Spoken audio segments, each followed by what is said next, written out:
Hello, hello, hello. Just realized my audio wasn't on. All right, now we're on, so here we go. Okay. All right, welcome, Adam. Welcome, the first one in. Oh, yes, welcome to Fright Night. I can't do the Fright Night thing, but welcome to our first Friday Fright Night. This is hopefully going to be a series of every Friday we do this thing. This is Friday the 19th. So, yeah, we're going to talk about some horror films, life, and all that stuff, etc. It's basically just another typical, live stream, but, we're going to have a lot of fun. We always do. We have a fun time chatting, so we're going to be chatting for about an hour or so. And I realized, earlier when I did the live stream was because I didn't know whether or not I was going to be on tonight, but I decided to push some stuff back and do a live stream tonight for, of course, Friday Fright Night. Hopefully Carolyn sees this and jumps on in, because I know she's normally at work when I do a live stream, so hopefully she can jump on in and join us for some conversations. I would really, really appreciate that. We got some more fan mail in the mail today, so now we got 2 packages here. I'm not sure who the second one is from. I think it might be a DVD or a Blu-ray by feeling the package.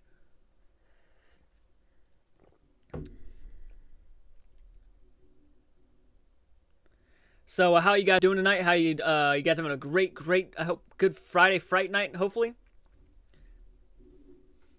This is our first one, man. This is the first Friday Fright Night we've done.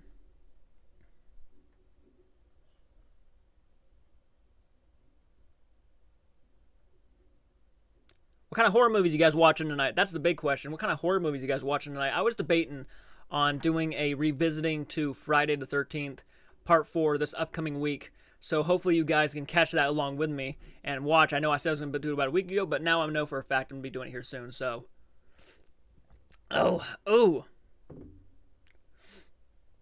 I got those movies going to mail them tomorrow. Okay, awesome, Adam. I know you told me you're sending a few movies. And I did remove those movies from the Amazon wish list, so no one double buys them. But thank you so much, Adam. That was so meaningful of you to do. I blew my mind. Blew my mind, man. You're always blowing my mind. You're like a top fan. You're like a son to me.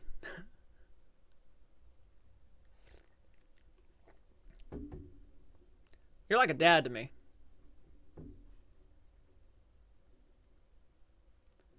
So we have 4 people watching. Guys, if you're watching, please say hello. Let me know that you're there. If you haven't commented on our streams before, please make yourself known. It's okay. We're a non-judgmental group here. We all just like to have fun and talk about horror films and all the great stuff of not social media, but like just film in general. We like talking about that stuff. I wanted to go ahead and talk about a couple of topics today. Mainly topics that have to deal with certain trailers that were dropped, because I did a Cruella de Vil trailer reaction, but my reaction wasn't that great. It's very interesting, man. What do you guys think of the new Cruella de Vil trailer? What did you guys think of that? I mean, out of curiosity, I'm just curious to hear what you guys thought of Cruella de Vil. I know the trailer dropped like about a week ago, maybe less than a week ago. I'll hear what you guys have to say about that first, and then I'll give you my personal initial thoughts on that trailer.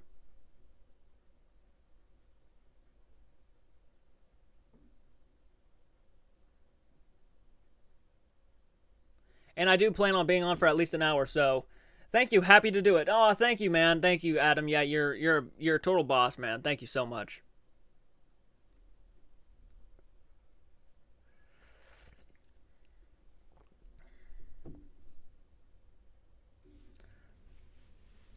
So hopefully some more people get notified that we did a live stream. I'm not sure how many people are watching, to be honest. It says 4 people, but I'm not sure. Normally Carolyn and all the other people would have at least commented by now, but no comments yet. So we'll see. We'll see. Gave you Joker vibes. Hey, that's not too far off from how I felt, man. I actually thought it gave me some Suicide Squad vibes, in a sense. Weird kind of comparison to make to a Cruella de Vil film. But it almost felt like it could have taken place in a Batman universe, like with the bats and everything. It was like, this is bizarre. This is really bizarre. Like, this could be a Batman villain movie. Like, seriously. I had that vibe all the way through it. Francis Chainsaw Grip, what up, man? Hey, how you doing? Welcome to Friday Fright Night. The first one we've done, Friday the 19th. We're just enjoying ourselves, man. We're just enjoying ourselves, having a good old chat. Hopefully this might be a thing we'll do every Friday where I'll just come on, we'll talk about subjects in film. Mostly I would love to talk about horror films, but there hasn't been too much news on horror lately. Besides, what's going on with the new Wrong Turn film. How you can pre-order that thing now on Amazon, which is really exciting. I added that to my Amazon wish list. I'm very excited to see that thing. But I just asked everybody, what did you guys think of the Cruella de Vil trailer that dropped not too long ago, and Mortal Kombat? Let's go ahead and talk about Mortal Kombat too. Mortal Kombat as well. Obviously, out of the two trailers, I would say Mortal Kombat was easily the one I was more excited for, more pumped about, because I grew up with Mortal Kombat. Me and my best friend Lane used to play that shit all the time on PS2, like all the time. We used to have a blast. I would play as Reptile a lot, and he would play as a character called Chameleon. And we would just fucking go toe-to-toe all the time. It was just a blast. I also played as Rain a lot, too.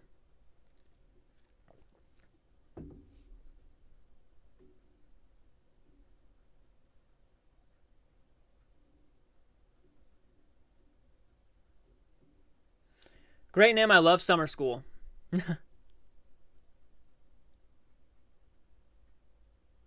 Oh, I should probably give a shout-out to, I think it's Saza, she actually became a patron. So we have another patron, another fucking person who became a patron today. And she went big, and I'm so happy for her. I'm so happy and so honored that she would even consider that. She's been a big fucking fan of the channel for a long time. I think since we started doing movie reactions. I mean, she's been around for a while, and she's, for her to be a patron is just so meaningful. But that's 8 patrons now. We have 8 patrons, and our goal is to hit 100 patrons. So we'll see what happens. But we're aiming high. Mortal Kombat looks awesome. Cruella looked better than it should have. Yeah, I mean, look, I genuinely didn't know how to feel about Cruella de Vil. To me, it felt like they were trying to maybe overdo it a smit. It could have been a very simple story, but they kind of looks like it's going to be a complicated little film. I'm not saying it's going to be bad or nothing, but it certainly it piqued my interest in some ways because I wasn't expecting them to go down a kind of very dark route with this film, and they kind of are. Emma Stone easily stole the entire entire trailer commercial. Entire trailer. She was absolutely fucking. She pretty damn owned it. Pretty fucking close.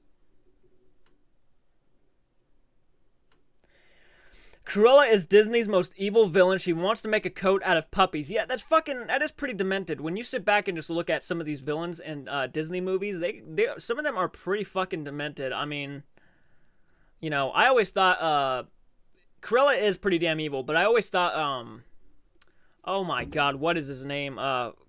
Judge Claude Frollo. Judge Claude Frollo from The Hunchback of Notre Dame was absolutely the sickest fucking villain Disney has ever produced. I mean, this guy, he views himself as a holy fucking savior. He views the world as a bunch of sinners, but he's like the biggest sinner in the entire movie, and it's so fucking scary how this guy actually believes everything he's doing is for justice and for under God. It's like, he's pretty intense, and he poisons and fucking tortures this poor kid's mind. Poisons his mind against the world, making him think that the world is a cruel, dark place, when in reality he is, people like him are actually the biggest, darkest parts of the world. It's such a very, very sick villain, and the way he has like a sexual likeness for the main oh my god, what is her name? I like can't believe I'm starting to talk about Disney films. Oh god, I can't remember her name, but he's a nut job in every sense of the word. So are they trying to make Cruella sympathetic? She actually wants to make several coats and sell them. Yeah, he's probably the most sinister villain. Esmeralda, thank you so much. I was like sitting here thinking I knew it would start with an E. Esmeralda, yes. He had sexual fucking thrills for Esmeralda, and she was like he was just a sicko. Sister Squad, how you doing, Sister Squad? I don't think I've ever seen you on my lives before. How you doing, man? Are you having a great fucking Friday? We're just chatting about movies, man.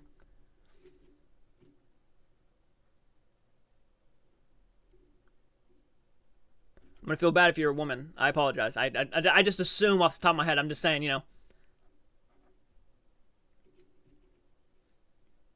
I haven't seen that movie in a long time, but did he kill Quasimodo's mother? Yeah, he did. In the beginning of the movie, not Esmeralda. Oh my God! See, Quasimodo's mom is trying to save Quasimodo from Frollo when Frollo was trying to arrest them and take them to the court of justice. And she tried to run to the church and proclaim a sanctuary. And Frollo grabbed Quasimodo and kicked the mother, and she broke her neck on the stairs of Notre Dame, the church. Yeah, he's a. And then he tried to, and then a few minutes after that, he was going to drown the baby because he was deformed, because he was claiming it was a demon. And if it wasn't for the pastor or the holy man coming out and stopping him, he would have drowned the baby because it was deformed. And he literally murdered a woman on the church on the grounds of a church and tried to drown a baby on like. And he thought it was all in good taste and it was all for justice. He is easily, in my opinion, the most evil and cruel, sickest Disney villain ever. And he's awesome. He has one of the best Disney songs of all time too. Hellfire is like literally one of the most intense and creepiest songs any Disney villain has ever produced. Like seriously, in my opinion.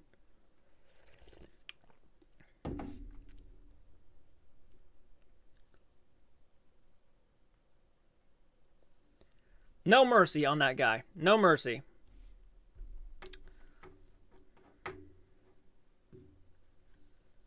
I'm pretty sure in the original story, Quasimodo and Frollo both die. I think Quasimodo murders Frollo, and then Quasimodo falls off the building. I'm pretty sure that's how the original ending to the story actually happened. But in the movie, he did an act of heroism, and he became loved by the city. Didn't matter how he looked. Still to this day, I think The Hunchback of Notre Dame is one of the more underrated and underappreciated Disney films out there. I think it has a very important message about how society views people. I know a lot of people don't agree with that, but that's just how I feel about it. I mean, yeah, it within the first 5 minutes, he's already killed a woman and tried to kill a baby. You don't need much. Yeah, you don't have much worse than that. I mean, he's a fucking he gives a religion's a bad rep. He gives Catholicism and Christianity a bad rep. People like that. But there are people out there who view shit like that. I mean, he's just a good example of how cruel and chaotic and sick a world can be. I'm serious. Anyways, that was our Disney chat. That was pretty good. But yeah, looking forward to Cruella for sure. Cruella de Vil just looks like a very, very interesting type of movie.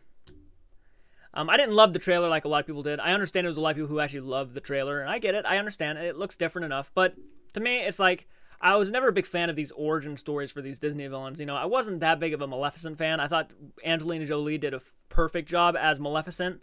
But then they try to make her a good guy, and they try to make her have redeemable qualities. And I'm just like, why can't we have a Disney movie when the villain is actually the villain? And it's one of those things. It's just one of those things. But Mortal Kombat really struck a nostalgia nerve with me. I was watching that Mortal Kombat trailer, and I tell you what, everything about it I loved. I loved Sub-Zero. Sub-Zero might have been my favorite part of the entire trailer. When he fucking grabs Jax's gun, I think it's his name, Jax, and he fucking, Jax goes and shoots, and he freezes the bullets, and it's slowly kind of trying to make its way towards its face. That's some cool shit. It looks like a quality Mortal Kombat movie. It looks like the Mortal Kombat movie we all deserve. And with Kong and Godzilla and Kong, coming out, that looks really badass too. There's a lot of fighting movies coming out, and it's just really exciting. So I'm not seeing Carolyn or anybody, so that's interesting. Normally they would have been popping up by now. I mean, it's only 9 o'clock. It's not too late. I mean, it might be later in some places other than the world. I might be looking too much into this. Mortal Kombat better be gore. Yeah, man. Yeah, Francis. It better be a gore fest.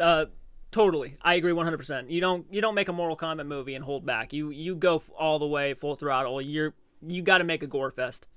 For sure.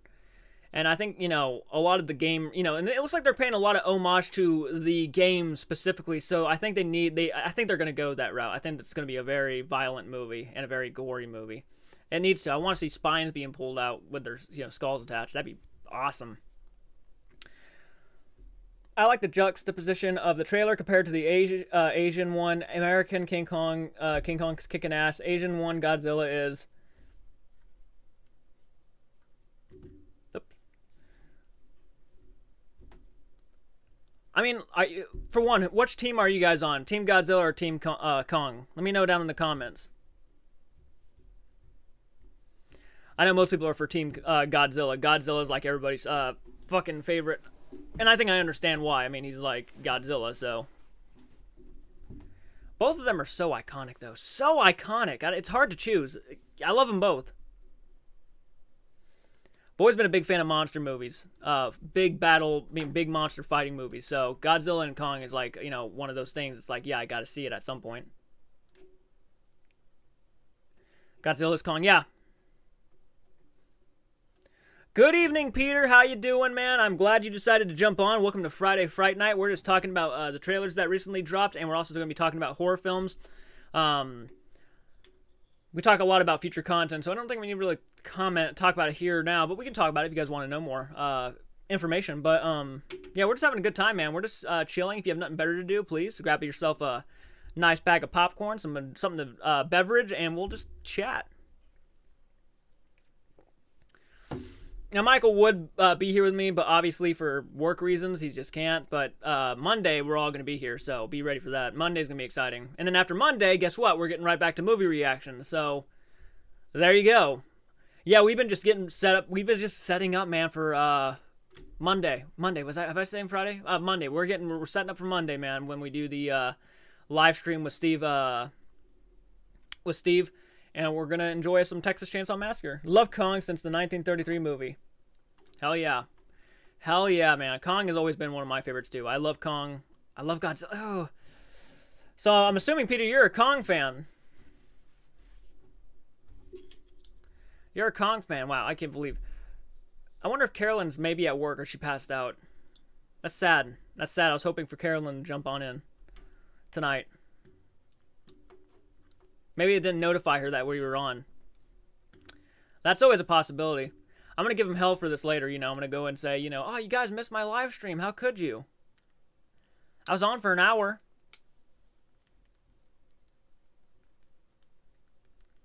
Also, would you guys like to start seeing me post some top 10 videos and movie reviews? Because I was debating that today, whether or not I wanted to sit down and just start filming movie reviews and top 10 videos for you guys and start posting them.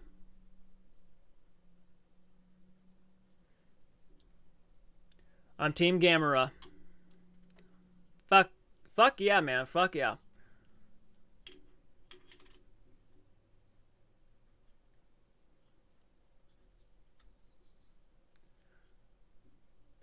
Twas beauty that killed the beast. You're damn right it was.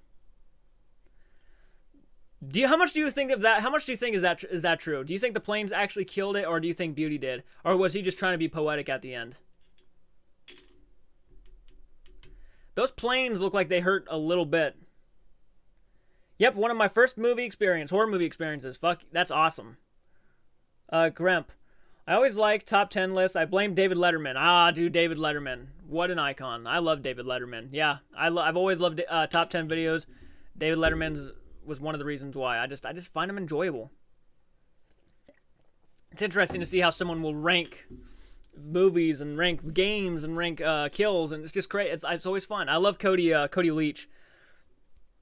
Cody Leach and Drum Dumb's videos when they rank stuff and they do top 10 videos. I just enjoy them genuinely. They're just like, yeah, this is a lot of fun. I don't know why they're fun, but they're a lot of fun.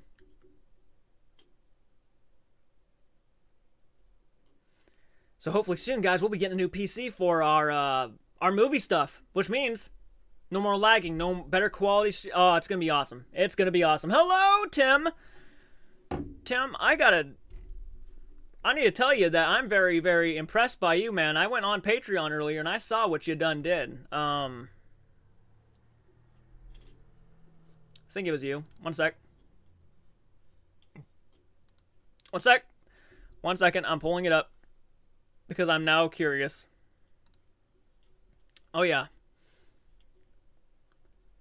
I gotta give the shout out where, yep, it was you. Okay, yeah, Tim, I am very impressed. And it's not just Tim, you know, other people have too.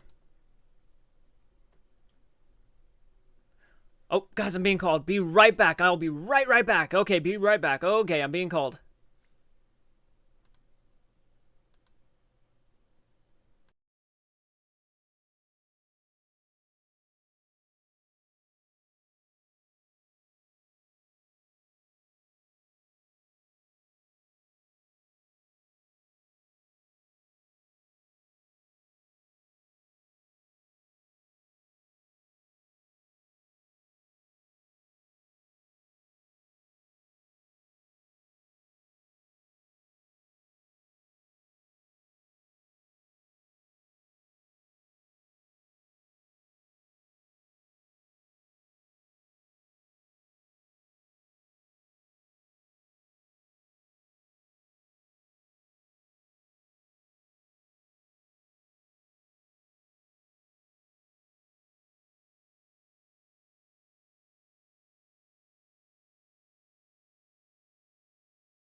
All right. Sorry about that, guys. Really sorry about that. Let's see who jumped on in. If anybody jumped on in, hey, Chris Briz is here. Hello. How you doing? Welcome to Fright Night. Okay. What was one of your first horror movie experiences? I was about 4 or 5 years old, and I saw Friday the 13th Part 3 because my older sister snuck it on, and my parents were pretty pissed. So how's everyone doing in the chat tonight? Oh, looks like everybody's doing okay, actually. Pretty fucking good. I'm doing good. Chainsaw, you doing? I'm doing well. Creepy little bastard. Troll. Yes, the chat troll from, the troll scene from Cat's Eye. Yeah, he was a creepy little fuck. Oh, for sure, for sure. Peter, first ones were House of Wax with Vincent Price, The Thing from Another World, Dracula with Christopher Lee, and Zombie by Lucio Fulci. Hell yeah. No, my first horror movie experiences were Friday the 13th Part 3. I remember watching that, yeah, around 4 or 5. That was one of my first ones. And then I watched, I think I saw Halloween around... No, I didn't see Halloween until I was like around 11 or 12. One of the two.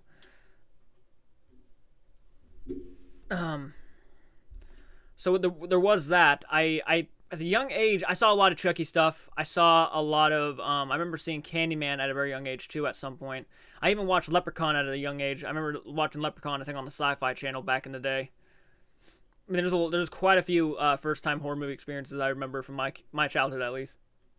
I also remember watching An American Werewolf in London when I was too young. I remember eating mac and cheese and thinking it looked like his dead friend's face.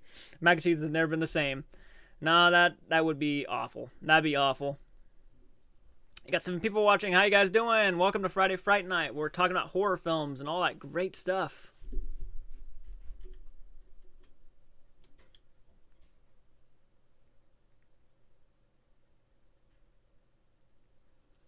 Of course, if you guys like this type of content, always hit that like button. Let us know that you would like to see more content like this, and we will keep doing these maybe every Friday.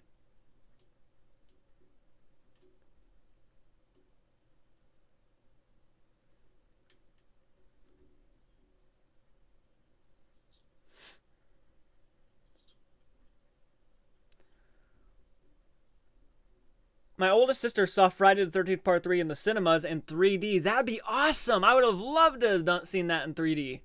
In the cinemas. That's even better. God. Lucky.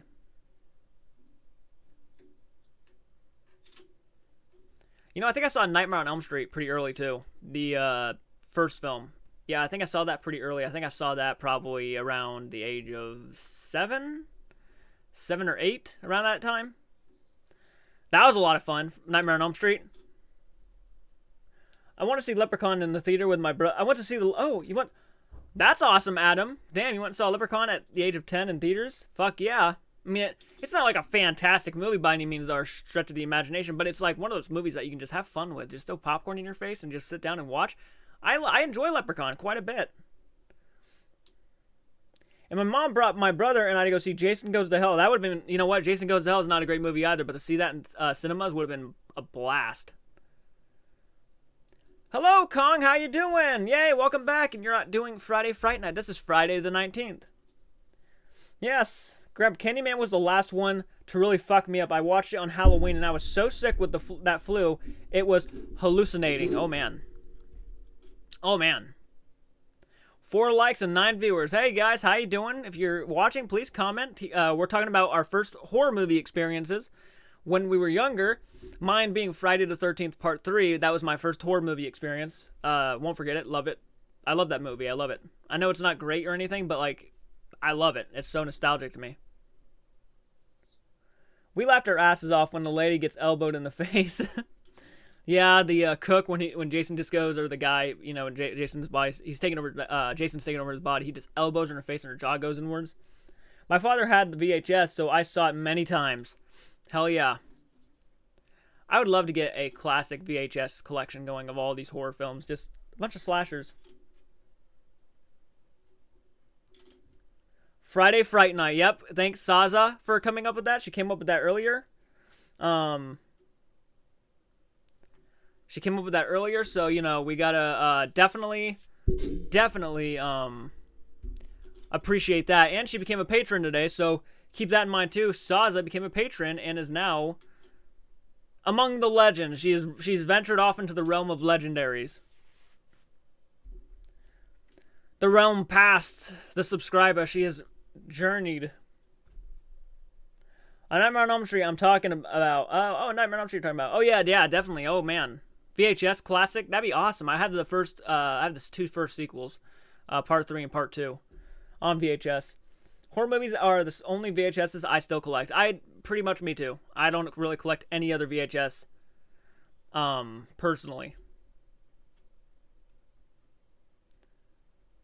I remember walking as a kid, walking through the horror section, just getting scared by the dude. I used to love that. I remember one of the most nostalgic posters for me ever, or just covers, or just in general, is Killer Clowns from Outer Space. I remember seeing that DVD so many fucking times. I saw the DVD, the VHS of Killer Clown.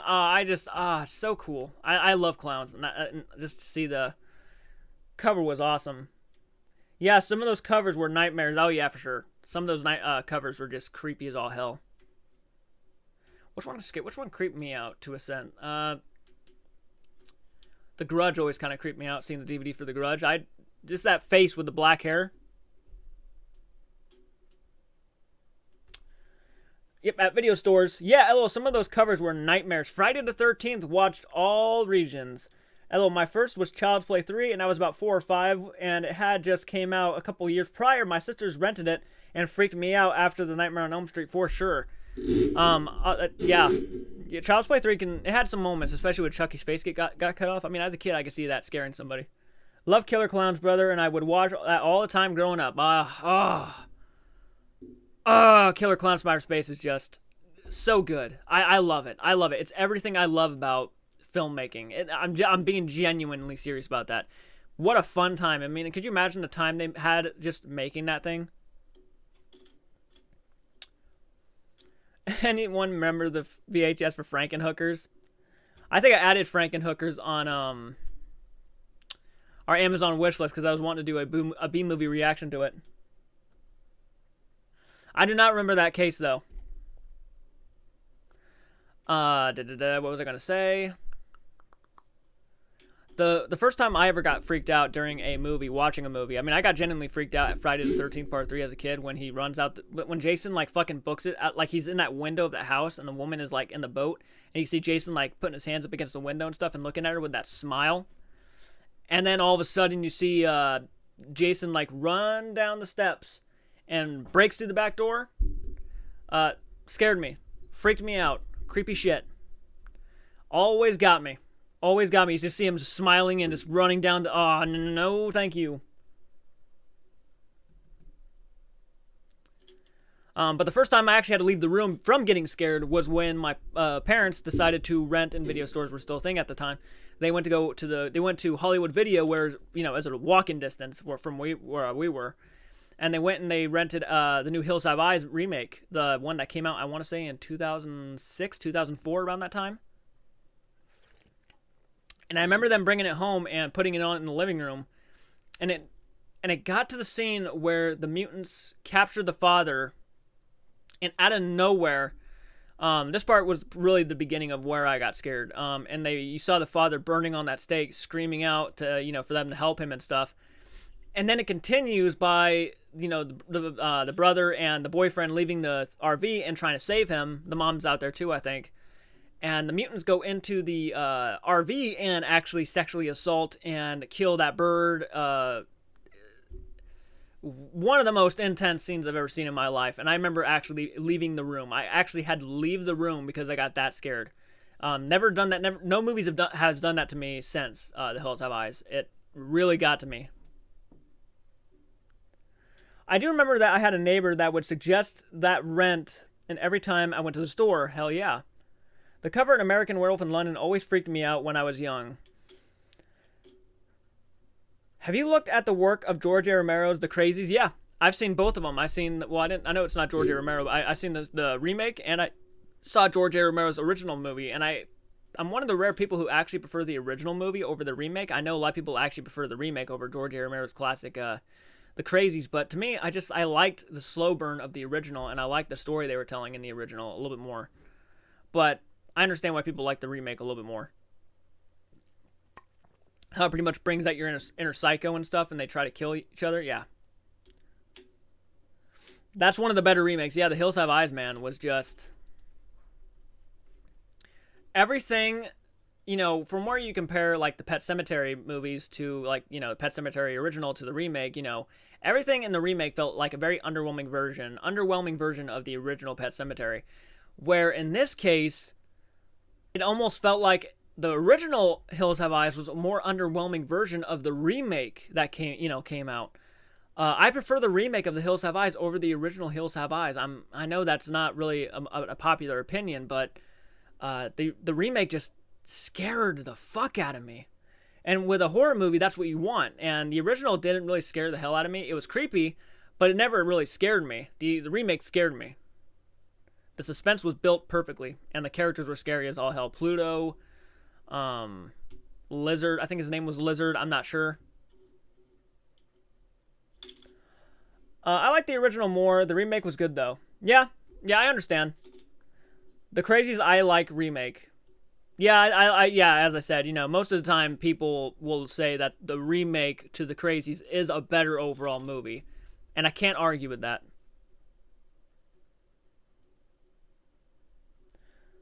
Hi, Old Man Jenkins. Glad you could hop on in and join us. Thank you. We're just talking remakes and horror movies, man. The Crazies is pretty good. Yeah, the remake of The Crazies was pretty damn decent. I'll give it that. It was a pretty decent remake. But one of my, if I were to rank the horror remakes, oh my, I can attempt, but that'd take forever. The best horror remake, in my opinion, might just be, and I'm not even going to consider John Carpenter's The Thing, only because I feel like that's a cheat at this point, because it's like, yeah, that's automatically the best horror remake of all time, and you can't beat it. But if I had to give one to you that I think was right under it, because, John Carpenter's The Thing is the best horror remake, in my opinion. But when I have to give you one that's, like, right under it, I'd probably say Evil Dead 2013. And I know that's not, again, not a popular opinion. But to me, if they had to me, the remake was kind of the version of Evil Dead that they would have done if they had a bigger budget back in, like, the 70s. That's genuinely how I look at it. It's just awesome, and the practical effects are really fucking top notch. It's really, really damn good and entertaining as hell. 3 great remakes from the 1980s are The Thing, The Fly, and The Blob. I've actually finally seen all 3 of those now, and I agree with you. I have not seen the original Fly, so I can't really say much on that one. I don't think I've seen the original Blob, but I saw the remake, and I just thought, wow, this is fucking great. This is a great time. The Blob was a great fucking time. Carolyn! Yes, thank you for hopping on in. I was like, I hope Carolyn jumps on in because I really wanted to go live tonight, so she had an opportunity to jump on in, and I'm glad Old Man Jenkins jumped on in too. Thank you so much, Carolyn, for hopping on in. We're talking about remakes and original movies. Horror films, of course, because horror films are like the top-notch greatness of the world. I like The Hitcher with Thomas C. Howell. I don't think I've seen The Hitcher with Thomas C. Howell. Gremp, the Blob remake is so much better than the original. I gotta watch the original before I can say anything. So let me watch the original and then I'll give you my opinion. But the remake of the Blob was damn near fucking awesome. I loved almost every moment of that movie. Seriously, it was so good. One of the best horror movies of the 1980s, The Hitcher. I gotta see it now. You just said one of the best horror movies. The Hitcher is one of my favorites. Duncan Booth, how you doing, Duncan? Thank you for joining us. Of course, you guys, if you like this type of content, hit that like button. Let me know that you want to see more of these Friday Fright Nights. We're going to be doing them every Friday. If these videos become more successful, I will do this every Friday. If this video becomes more successful, I will do this every Friday for you guys, Friday Fright Nights, where we just sit down and talk about horror films, life, and all the subjects. Pretty much, kind of a common stream, but we gotta build up the hype a little bit. All right, now I gotta see where I was. This is how I'm gonna see where I was. Have you seen Body Count 1986? The Killer is that did scare me as a kid. Some creepy scenes in that. I have not seen that. Thank you for that recommendation, though. I'm going to probably look that up now. Has anyone ever watched Night of the Creeps? I just got off the phone call. Night of the Creeps. I actually think someone has decided to send me that. So look out for that movie reaction at some point. Cannot wait. Cannot wait. Howdy, Old Man Jenkins. The Hitcher was awesome. Oh my God, The Hitcher is great. Now I gotta see. Everybody's building up the hype. It's awesome. Thank you, Adam. Yeah, The Hitcher is a very good one from the 80s, and you should see Cleaver the Killer. Oh, Clever the Killer is How Clever the Killer is. Adam, love Night of the Creeps. Speaking of Adam, I'm pretty sure you're the one who sent me, who is sending me Night of the Creeps. I only know one of the packages that I've been sent. We got 2 more packages, actually. No, we got another package over there by the other one that Carolyn sent us. And I'm not sure who it's from, so I'm asking around, trying to make sure I know who that's from before I do the video, so I can at least give them a proper shout out. I think I know how. I think I have a good idea who sent it, but I want to make sure. Yeah, the Hitcher is very good. One of the 80s. You should see clever the killer is. The Dutch Pride, Rucker Hauer from the native country. Hi again, Jordan. Oh, Zanduk, how you doing? Thank you for joining us. Yes, thank you. Have you seen the awesome artwork of the recent Eureka Blu-ray release of Cujo? Yes, I saw that. That looks so cool. I want to get it. The Bat, Gross, Rabbit Cujo, Petrified Donna, and Tad also outside of the car with the baseball bat. Yep, saw it. Looks badass. Looks so cool. Have you seen The Deadly Spawn? Unintentionally funny. No, but now you're piquing my interest. I love movies that are unintentionally funny. They are some of the best comedies of all time. Of all time. The Hitcher starring Rucker Hauer is one of my all-time favorite actors. Rest in peace. I know, man. Me and my friend actually had a movie idea with Rucker Hauer in it. We were wanting to write a script and everything, and it was our dream to have him in it, but when we heard he passed away, we were just like, gut punch. Gut punch. Francis, I just looked up that up, Zanduk. I want the poster of that. Yeah, isn't that cool? Night of the Creeps is one of my favorite 80s horror flicks ever. Tom Atkins is phenomenal. Tom Atkins in it. Oh, that makes me very interested. Slayer Watcher, how you doing? Thank you for saying that, and thank you for joining us on this live stream, man. I appreciate that 100%. This is for you. Oh my god, Deadly Spawn. LOL. Tom Atkins is the man. Tom Atkins is the man. I actually watched, we have the commentary on the channel. We have a lot of commentaries. Not a lot of people have checked them out yet, but it's pretty much just me and Michael sitting in the garage, you know, enjoying ourselves some horror movies. We did it throughout the whole month of October, and we watched all the Halloween films, and we watched Season of the Witch, and that was a lot of fun. I mean, good time, good stuff. It was kind of weird seeing this really old-ass guy, though, trying to sleep, like, sleeping with this girl who looked like she could have been, like, 30 to 40 years younger. Like, it was weird, but he was great in the movie. Pretty sure that's who Tom Atkins is. I'm going to be really stupid right now if that's who Tom Atkins isn't. So, one sec. Tom Atkins, please tell me that's the guy from Season of the Witch. And it is. I'm not stupid. Okay, thank you very much. Wanted to make sure before I did look stupid. You know that James Gunn remake again? Yeah, I was so sad on yeah, Rucker Hauer passed away. I was really sad about that too. Lady Hawk is your favorite Rutger film? Watch Flesh and Blood, the first English language movie by Paul Verhoeven with Rucker Hauer. Ooh. I mean, anything with Rucker Hauer is just, you know, awesome. I even liked Hobo with a Shotgun a lot. I thought that was a good fucking gory time.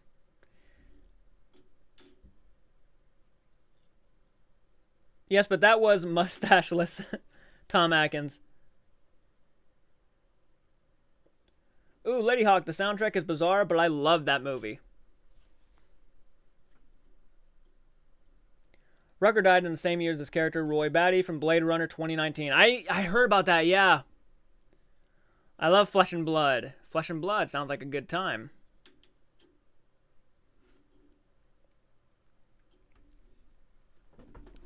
So yeah, we got like 4 or 5 packages on the way to my place for a unboxing, and oh my god, guys, it's gonna be a cool unboxing video. We have more fan mail coming than I ever thought we were gonna have. Like, it just blows my mind. Blows my mind. Adam fucking giving us some super chat earlier. I mean, look, the support is crazy.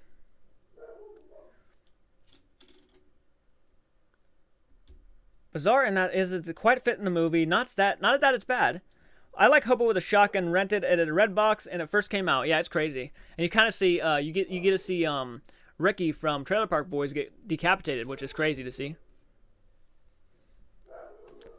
That movie is incredible.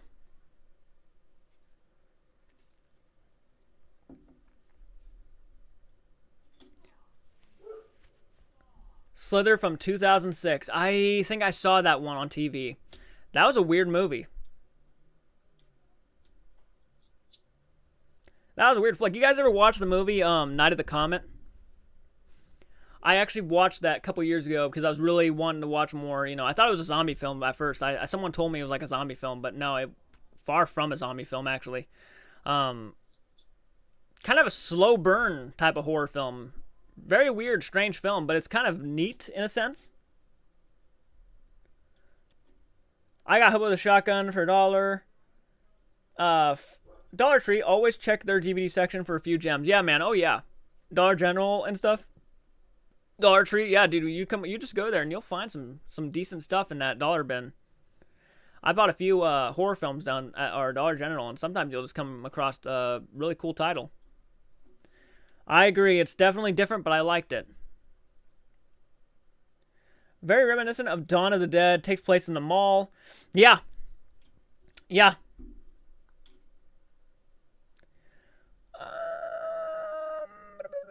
It was $1 from the red box, also, but just to rent. Hey, nothing wrong with that. I had a Night of the Comet. I had Night of the Comet on Betamax. Oh, nice, nice. That's awesome.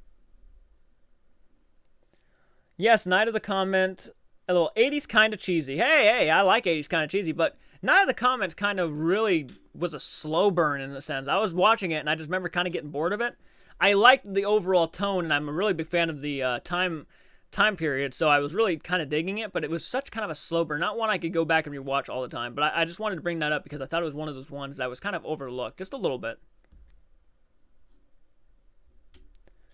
James Gunn is remaking Night of the Creeps from Night of the... Is he? I don't like 5 movies from the movies from the dollar store, all gems. Yeah. The Video Dead, oh dear. I don't think I've seen The Video Dead. Night of the Comet is a fun 1980s movie. It was a decent time. I enjoyed myself. I gotta go back and rewatch it again. I think I gotta give it another shot. Video Dead is on my list, but I haven't gotten around to it. It's on my list too, and I do gotta get a copy. I actually think I added the Video Dead to my Amazon wish list, which you guys have been looking at a lot lately, and taking a look at all these movies. You know, the movies on that list. If you ever decide to buy us something, you know, anything. I would highly recommend if you ever want to buy something. Try to send us movies that you guys want us to react to. You know what I mean?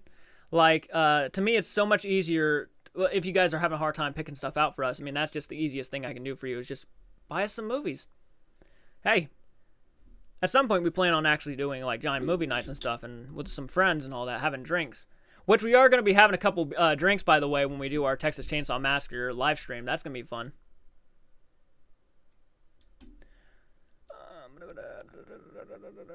Night of the Comet is highly underrated. I think it was a little bit underrated too, and not a lot of people talk about it. That's why I wanted to mention it. You can find some old horror movies at the Dollar Tree. Oh yeah, you can. Yeah, you can. Let me tell you. Life Force by Tobe Hooper. Watch that one. I have not seen that. That's a good recommendation.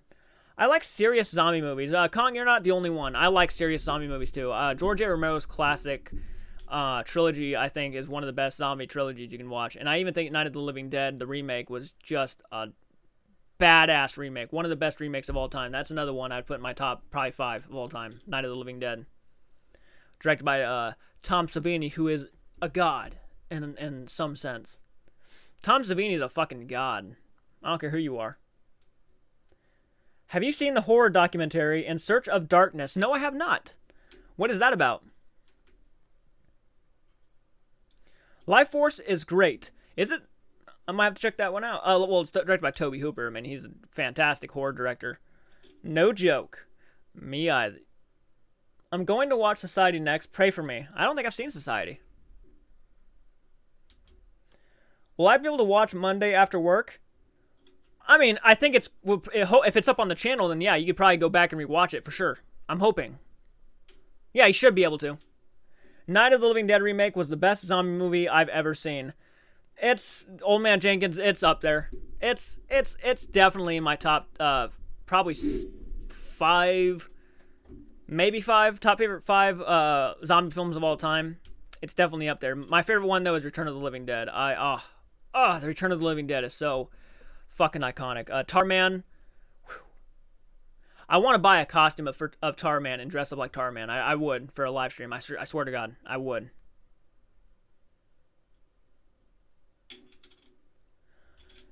Francis, you lucky son of a gun. Oh, damn, that's cool. I have a Tom Savini autographed Jason Voorhees COVID mask. That is the most badass thing I've heard. Probably in a long time. Have you seen UK comedian Lenny Henry's parody of the Thriller video? A bit dated now, but so funny. I have not. You're piquing my interest, though, Zanduk. You're piquing my interest. But of course, Dawn of the Dead. The original Dawn of the Dead. I prefer the original Dawn of the Dead over the remake. Any day of the week. I know the remake is a little bit more fast-paced, but the original Dawn of the Dead is just fun time. Just fun, man. They have fun with the idea. But of course, Dawn of the Dead. Has anyone seen Night Eats the World? No, I have not. You're piquing my interest. Tom Savini's Night of the Living Dead has the best zombie ever. Which zombie is it?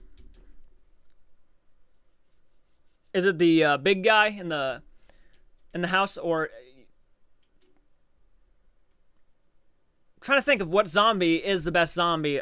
I love Tarman so much. Tarman is my favorite zombie of all time. That's a tough one to beat. Oh, fuck.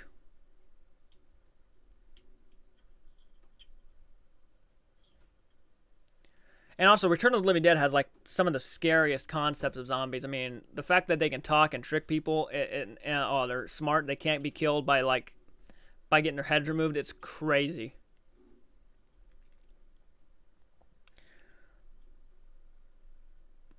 That's a good one, Francis. That's a good zombie. Bub from Day of the Dead. Yeah, that's a great choice. Is Society the one of Eddie from Baywatch where he goes all melted and gross? Ooh, huh. The one with the heroin needles in his arm.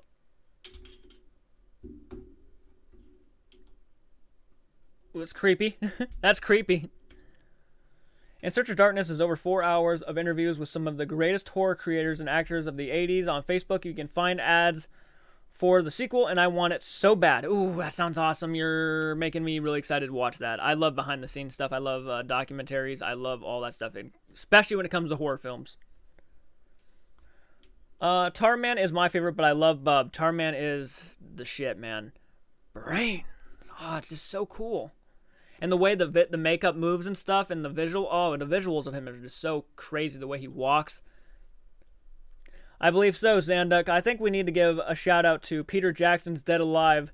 That's a great zombie movie. You got to check it out. I have to check it out. I know. It's one of those ones. I'm going to add that to my Amazon wish list, I think, today. The first In Search of Darkness was great.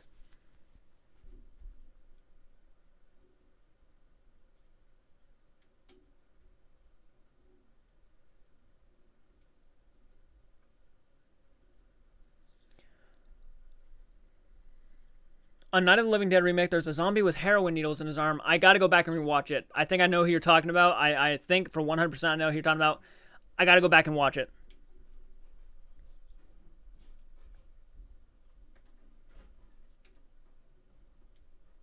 Hey everyone, chat. I would like to introduce Thai zombie movies to you guys. Absolutely. Haven't watched part 2 yet. Oh damn, you haven't seen Dead Alive? No, I have not seen Dead Alive. I know there's so many movies. There's a great Japanese zombie film, which actual Korean produced. It is called I Am Hero, which has also been one of the scariest zombies I've ever seen. Hello, y'all. Did someone say Dead Alive? That's how you raise me from my slumber. Yeah, someone did say Dead Alive, and they're talking. I haven't seen Dead Alive, but I need to get around to it. Thanks for joining us, Jess. I'm glad you decided to hop on in, and I'm glad you awoken from your slumber.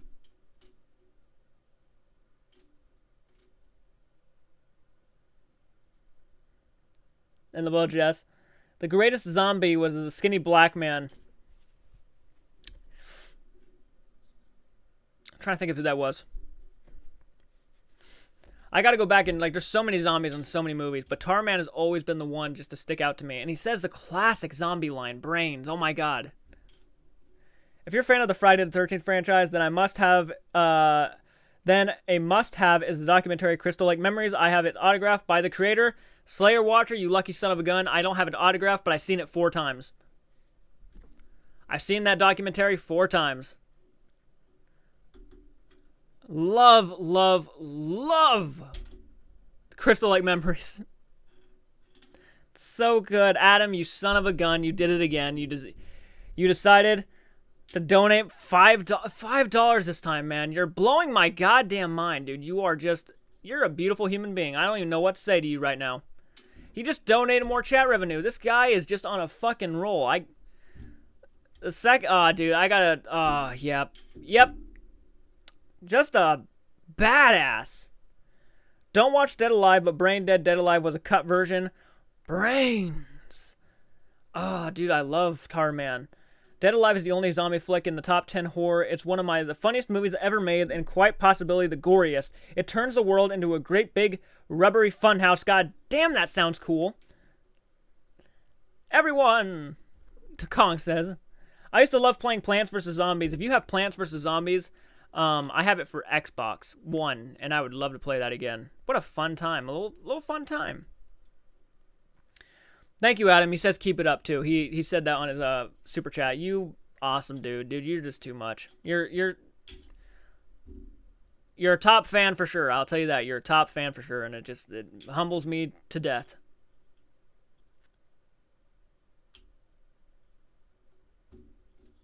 We've probably made over $40 in chat revenue. This is crazy. Remember that one in the Night remake? But I also love the Tarman. The Night remake. Yeah. Tarman, dude, is just. But the Night of the Living Dead remake had some really cool zombie effects and cool zombie-looking zombies in it for sure. I got to go back and rewatch it. It's been probably about a year now since I've watched it.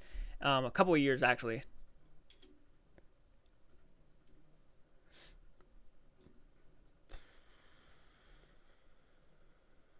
Peter, Brain Dead has its merits, but I actually think Dead Alive is a snappier cut. Chat channel, I introduced the story of the ghost of Ayathaya, the Black Death, 2015.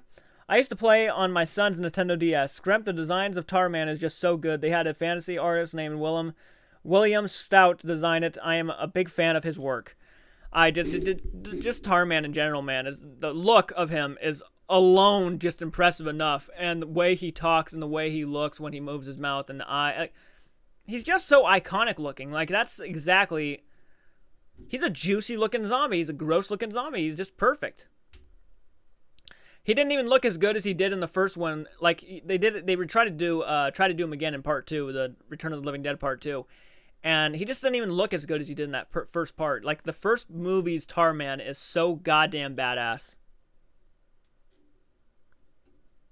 I think the movie needed more of him, to be honest.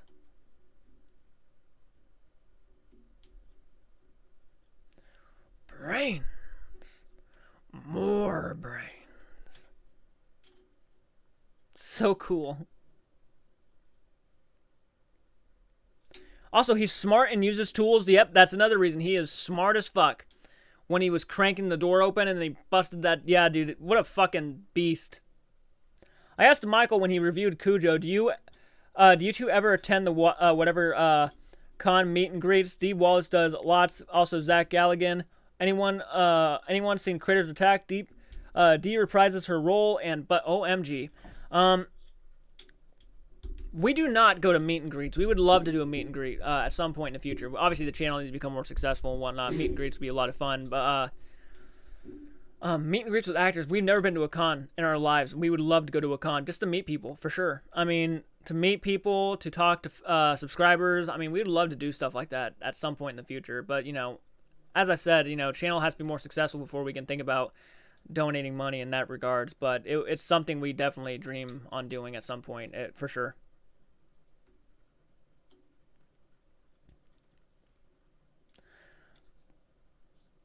Juicy looking zombie, perfect. I think so too, man. Who here has seen a walk with a zombie? I have not. Walks Tayat 1943, I believe. I have not seen that. Unfortunately, I saw Critters Attack. I saw Brain Dead in the cinema at a horror night together with Candyman, Henry, Portrait of a Serial Killer, and Hardware. Oh, damn. What a list. Tim Bray. Thank you so much, Tim. $3, man. Wow, you unbelievable bastards. You're all great. Jordan, what is your favorite haunted house movie? Thank you for asking, Tim. My favorite haunted house movie, I would probably have to say, is The Conjuring, the first Conjuring film, which I thought handled the haunting genre in probably the best way I've seen in a long time. Just the way they handled it was perfect. I thought the scares were built up perfectly. I thought the way they showed the spirits and the ghosts were chilling as all hell. They built up everything leading up to Bathsheba Sherman so creatively and so well done. creepy as all hell, and it's very atmospheric. Nothing beats Critters 2. That's my go-to Easter movie. Peter, that sounds amazing, really. The best Walker's Tornado movie is The Seventh Victim. Very scary. You guys can try searching for more movies on YouTube. The Black Death 2015. Best Halloween night of my life was seeing Brain Dead, Dead Alive at the cinema. That'd be epic as fuck. I don't think I've ever seen a horror movie in cinemas around Halloween time. I might take that. Maybe I did. I gotta think about that. But yeah, Tim, my favorite haunted house movie is The Conjuring. Though if I had to follow it up with a movie, I'd probably say...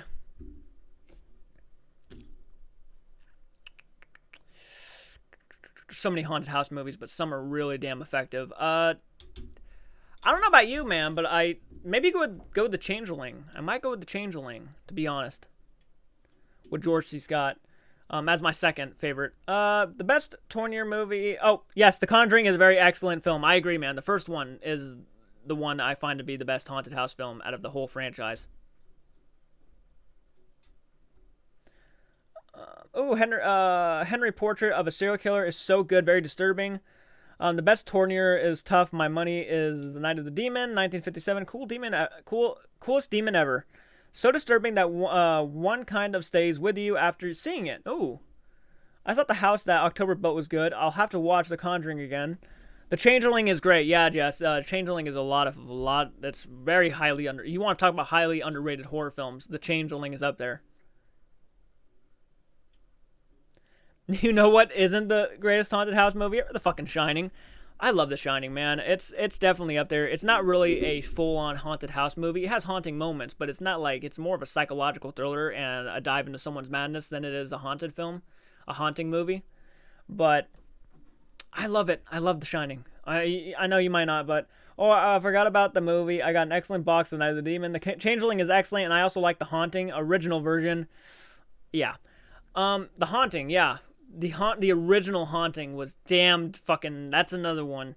I also would actually recommend The Innocents. That's another one I'd recommend. Those are really damn good.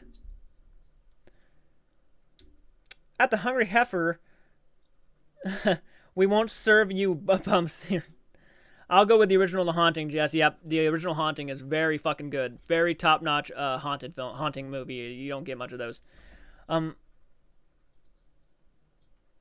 Okay, I just added Night of the Demon to my list. Thanks, Jess. I gotta watch Night of the Demon. I think I actually added that to my Amazon wishlist too. Hey, Taco Bell Lugosi! Welcome to Fright Night. Yes, Friday Fright Night.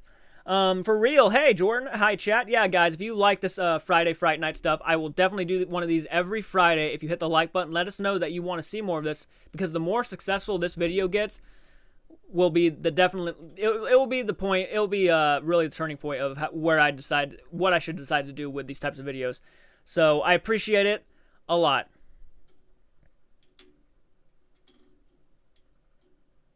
Taco Bell Lugosi. The Innocent is terrifying, but it's officially a haunted house movie. To a sense, man. To a sense, it is. It's kind of like how I pictured The Shining, in a sense that it's kind of a psychological thriller as well as a haunting. I don't know about you, man, but that scene when the little girl is talking to, oh god, the nanny, and she's literally sitting there talking to her, and the nanny is seeing this woman sitting out in this field, looking at them, and the little girl is like, I'm getting goosebumps actually talking about it, and the little girl is totally denying the fact that she is seeing this person too, and that she's completely aware of this spirit, and the nanny is literally losing her shit, like, no, you see her, I know you see her, you're bullshitting me, look at her, she is over there. And the little girl, at some point just, screams at her because she's just not wanting to admit that she knows about her, like, about the spirit. Oh, it's so, ooh, it is such a fucking intense scene. Really wanted to play Jeff the Killer and make it into the movie. Wouldn't that be something? Yes, Friday Frights. Friday Frights, everyone. Friday Fright Night. The Innocents kids are just scary. Pet Cemetery case. Yeah, Pet Cemetery. Yep. Great point. I think The Innocents is more psychological thriller. It's definitely a psychological thriller, but it's definitely a haunted house movie for sure. The house itself and the shit that these... oh, God. it's on the level of The Shining kind of haunted house film, but it has a sense of a haunted house film, and it's about, you know, I would actually say The Shining is a haunted house film in a sense. So I mean, it would go under that category for sure. In my opinion, it would. Not saying it, you know, everybody will agree with that, but it to me it will. Because even you know, ooh. Hey, Taco, and Guillermo del Toro's The Devil's Backbone. I have not seen The Devil's Backbone. The Innocents, good point, Jordan. Pet Sematary was depressing, but a good movie. Pet Sematary is the scariest film I think I've ever seen in my life. Hands down. Creepy shit. I mean, we got to mention Poltergeist when we're talking about haunted house movie. You're goddamn right, Adam. We got to mention Poltergeist for sure. Poltergeist is damn near... It's my top 10. I love Poltergeist. The original one. The remake is shit, but... Yeah, that, you know which one is actually underrated to me? And I don't care what anybody says. I find it to be disturbing as all hell and creepy. And that is The Haunting in Connecticut. The Haunting in Connecticut was very overlooked. And, you know, it had some really kind of crappy CGI and stuff. But you can't deny the fact that the shit this kid is going through is very disturbing. It's based on a true story. And it's obvious that, you know, they totally decided to go their own way with this. But still kind of scary. Kind of got me. Let's see. I mean, you gotta mention Poltergeist. You know, I was able to play The Shining because of Rojit, Jack Nicholson's face. Yep. Have you seen the others from 1972? Pretty disturbing film. And Carolyn, thank you so much. You beautiful person. You $4.99. You're already made $12.99 chat revenue. You guys are fucking awesome. I don't even know what to say right now. You guys are too fucking good to me. You're too good to our channel. You're... Damn. Damn. You guys are awesome. Holy hell.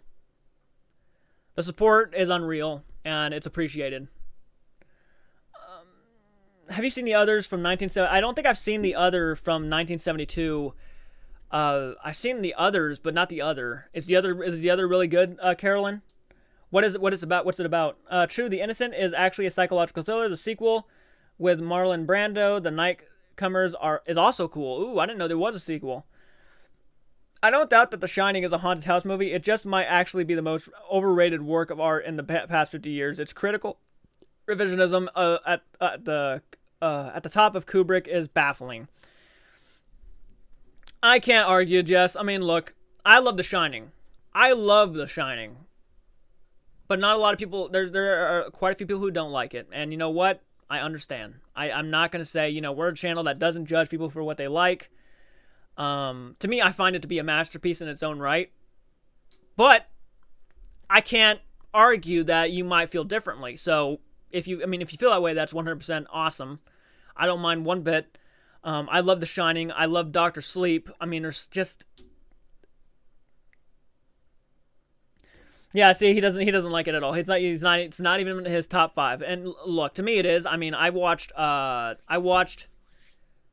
right now, Stanley Kubrick's my favorite Stanley Kubrick film is either going to be A Clockwork Orange or The Shining. I enjoyed Full Metal Jacket. Didn't love the last part of it too much, but I still enjoyed it for the most part. But I can't argue, man. You look. I understand. Stanley Kubrick's masterpiece is The Shining. Kong says, yeah, no, sorry, it's not even in his top 5. It's about twin brothers, children, and one of is a sociopath. That sounds interesting, Carolyn. That sounds very interesting. You're piquing my interest quite a bit. I'll look it up on Amazon later and hopefully add it to my, it's not even just the Amazon wish list. It's for you guys to look at if you want to buy us something. It's also for me to kind of remember films you guys recommend. It's easy that way. It's shiny, but I don't love it. Hey, man. That's 100% okay, Adam. Look, it may be a critically acclaimed and beloved film. Doesn't mean you have to love it. I'm going to tell you what right now.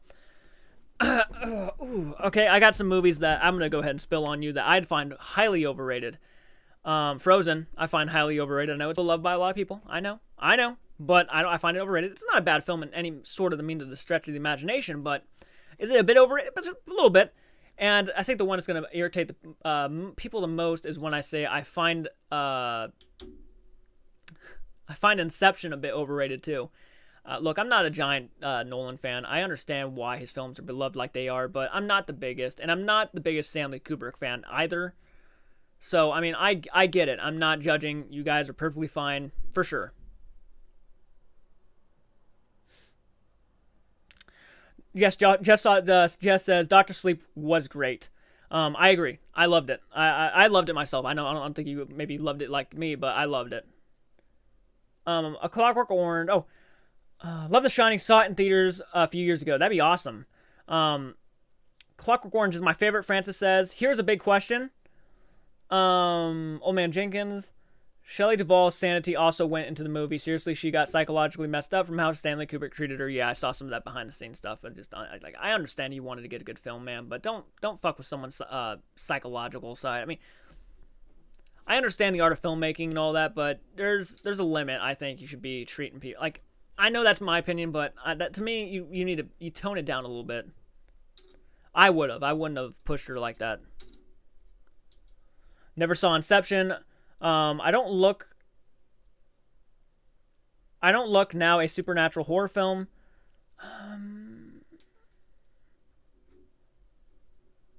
Is Don't Look now a supernatural horror film? I don't know. I don't think I've ever seen that one.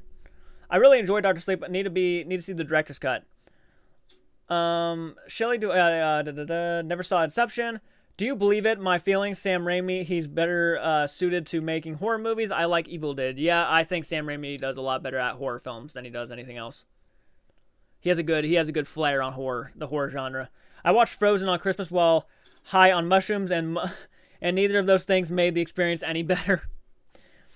Yeah, Jess, I just find it just a smidgen overrated. I mean, look, I actually find quite a few recent Disney films a bit overrated. You know, there's some that are like highly. I actually really. Here's one. You know, it's interesting. I like Onward more than I like Frozen, and I know that's not a very popular opinion, but I kind of related to Onward a bit more because maybe it's because it was brotherly love, and I kind of related to that. 4 movies that are underrated horror: Last Shift, The Descent, The Wailing, and Carnival of Souls. I think I've seen all of those, and I agree. I loved Last Shift.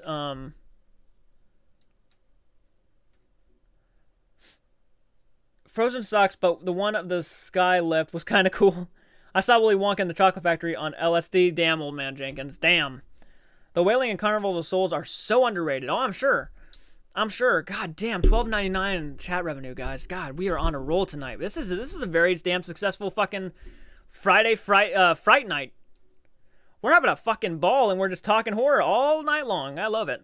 Well, not all night long, but we were going for quite a while. Last Shift was awesome.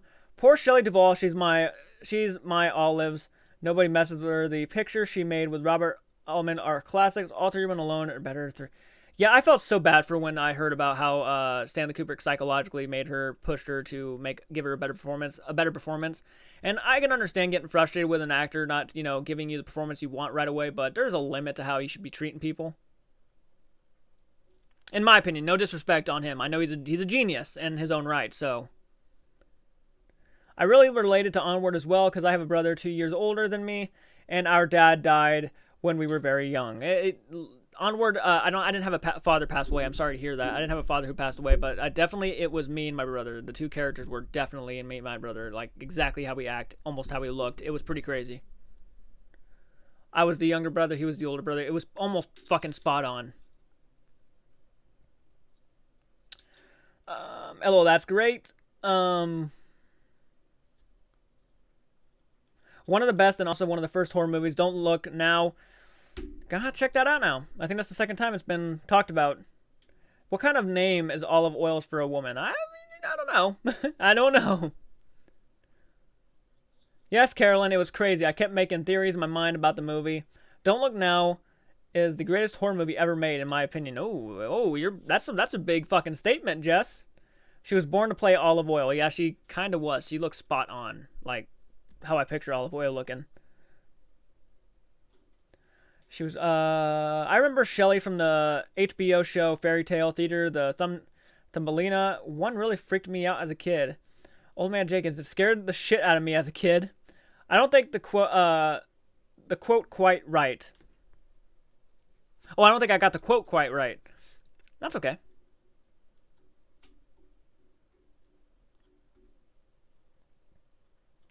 That's okay.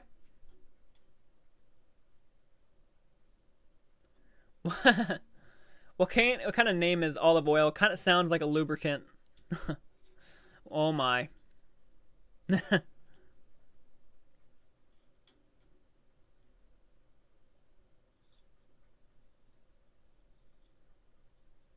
It's crazy how good Willy Wonka and the Chocolate Factory is. Gene Wilder's such a good actor, man. I love Willy Wonka and the Chocolate Factory. Behind those two VHSs up there, I actually have the 40th anniversary edition, the box set, limited edition. I was really happy to get that when I did. I love Willy Wonka, man. It's one of my favorite films of all time. Easily my favorite musical of all time. Just so nostalgic and so classic. Yeah, it has some creepy moments and stuff, but well, I think movies overall, kid movies, need that sense of creepiness and kind of a sense of realism, like really dark kind of tone in some places. Like I appreciate that a lot about kids films back in the day. Gene Wilder's one of my favorites. Yeah, may he rest in peace. One of my favorites too. Little shop of horror. Oh, I had a fun time watching that thing. I love Popeye the movie with Robin Williams. Yep. All right, guys, I'm going to take a quick break to get myself some water. So please keep chatting in the chat. I will be right back. I will read your comments when I get back, but I will be just a second. So please keep talking.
Give me one sec, guys. I gotta let my family borrow a movie. I'll be back on in a minute. I'm the horror guy, so they're borrowing The Descent. Hopefully they love it.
Welcome back, me. Welcome back, me. Okay, let them borrow The Descent. Now I'm gonna go back and read your guys' comments really quick. Sorry about that. Oh my, that's a lot of comments. Okay. Woo, okay, let's do this. Oh my, this is like... Young Frankenstein is great. Okay, okay. This is a lot of comments. Found where I was. Okay. If the cannibal character is going to The Hills Have Eyes as Mad Max for you, do you think it is appropriate? Sure. Fairy Tale Theater was Shelley's baby. She pronounced, oversaw every aspect of the show. Great horror. Grimm Brothers stuff is there too. Check out The Boy Who Left Home to find out the shivers. Ooh. Young Frankenstein is a Halloween tradition. Been a long time since I watched that one. Okay, I brought this up to the other day, but did you guys know the set for the Popeyes has been perfectly preserved as a holiday getaway spot? I did not. That is interesting. But I love the story of the boy who left home to find out about the shivers. It's very interesting. If it was Gene Wilder's idea to do the somersault after input. Yeah, I heard about that was his idea. That's some great stuff.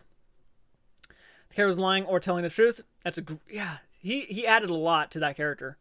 Peter, it stars Christopher Lee and Frank fucking Zappa. Has anyone missed me? I think I might have missed you. Sorry. And he said it would have been to do the film. Didn't let him do that. Mad Max X The Hills Have Eyes would be epic. That would be epic. The originals, I don't think I've seen that one. I missed you, Kong, but I like it. Thank you. I missed you too, Kong. Yeah, Adam, I think I might have seen that interview. I loved Haunted Honeymoon with the directed by Gene Wilder. Oh god, I'm going down this like a fucking... He putting on the red scene with Young Frankenstein was Gene Wilder's idea too. That's awesome. Gene Wilder, rest in peace. Oh yeah, I forgot about that one. I missed you too, Kong. I missed you very much, Kong. I always mix up the Haunted Honeymoon, Transylvania, 6500. Sorry guys, had to let my dog out. Pee break. What did I miss? You didn't miss much. I had to go on a break. I missed Kong. Smiley face. That's cool. Would love to visit Sweet Haven. The Master Gene Wilder, rest in peace, sir. That's crazy, Jess. I just watched Transylvania 6500 a few days ago, and I thought the same thing.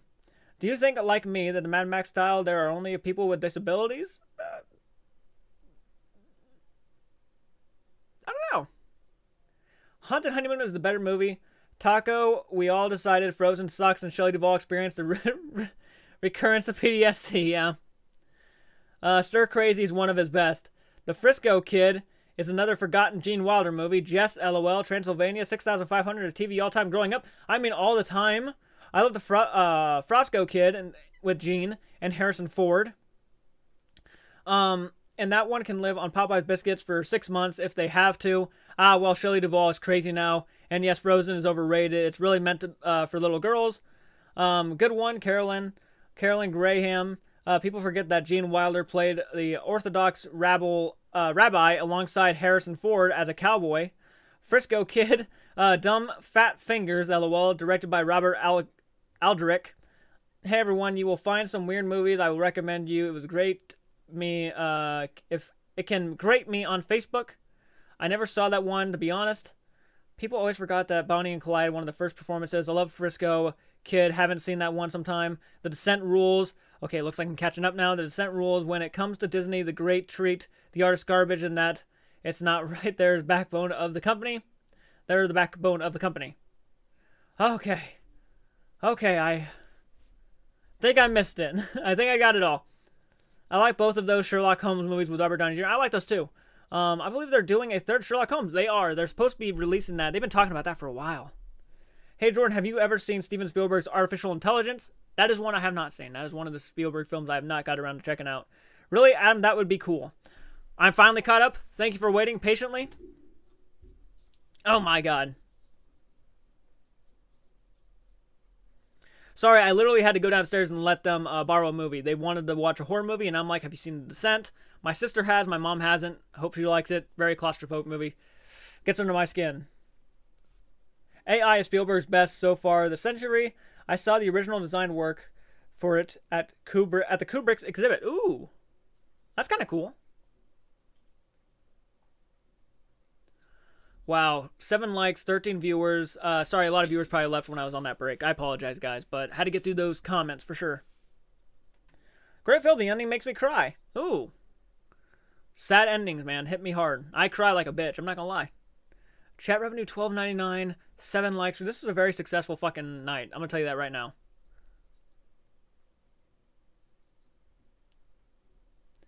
Oh, great film. Yeah, the ending makes me cry. Oh yeah, for The Descent. It's a powerful ending, man. It's a very powerful movie. Oh yeah, I can't watch that. Claustrophobia. Yeah. Claustrophobia hits me too, but that's what makes it really, really fun to watch because it's like I really feel the intensity.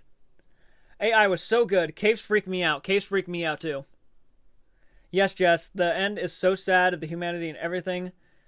Oh, the end of humanity and everything. Yeah. Oh, everyone in the chat, I have to excuse myself. Full Kong, thank you for jumping on in and joining us for this live stream. I appreciate it. Welcome. I'm so glad you came to visit us on Friday Fright Night, number 1, Friday the 19th. It's Friday the 19th. It's beyond sad and strange. Last movie to make me tear up was Train to Busan. I don't think a zombie movie has ever done that to me. Not many zombie movies do that to me either. That one really hit, and it's, you know, the relationship between a father and a daughter, you know, pretty good, powerful stuff.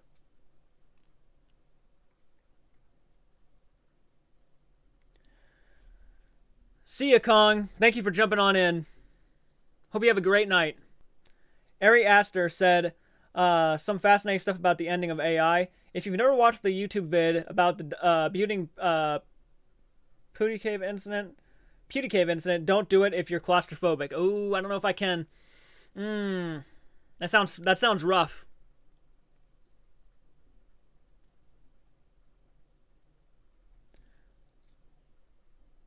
Yes, I like the aliens at the end also.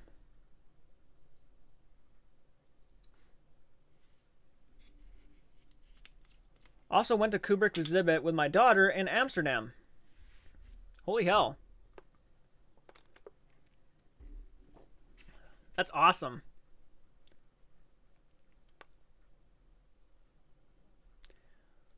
For fuck's sakes, my DZMN fingers.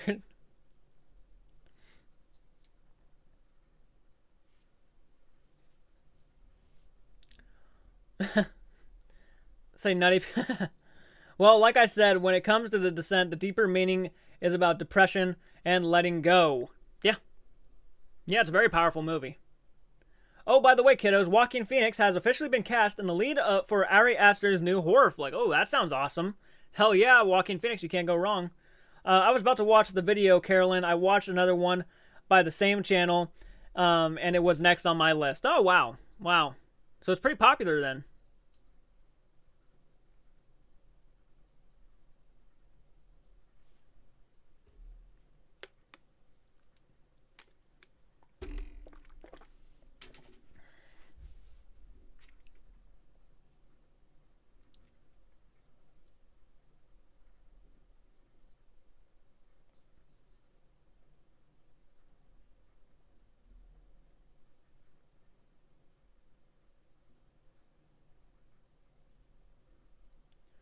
Wow, guys, you guys are just fantastic.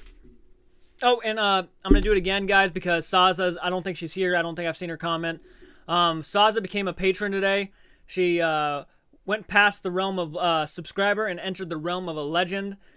She definitely kicked some ass. She's such a big super fan of our channel, and I appreciate every minute of her helping. And I was shocked when I saw her become a Patreon. She mentioned it earlier, but she did it, and we have now 8 patrons. Is that the fascinating horror channel? That's the one I saw. Not really power related, but Edgar Wright just signed on to do a remake of The Running Man. Horror. Hope your mom and dad get the meaning behind it, Jordan. Now I'm gonna go up and see what you meant. Taco Bell goes, like I said, the deeper meaning is about depression, and yeah, I hope they get too, man. I hope they see the deeper meaning about it too. Disappointment Boulevard. I cannot fucking type tonight. Fascinating Horror is the channel. The Nutty Putty Caves is the video. Lawnmower Man is good. Oh my god, yay, Saza. Yeah, she definitely surprised me. That's where I live, Jess. I made a dinner for the producer of The Lawnmower Man when he was dying from cancer. Oh, wow, really? Huh.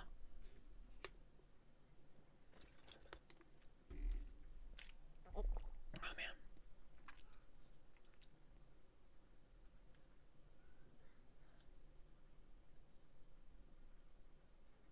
Wow, 105 playbacks. Francis, I love that. I love the channel. Their stuff is great. Everyone should check out the Fascinating Horror channel for true horror stories. Fuck yeah. Francis Chainsaw Grimp, the Nutty Putty Caves, man, what a way to go. Ugh, that doesn't sound satisfying at all.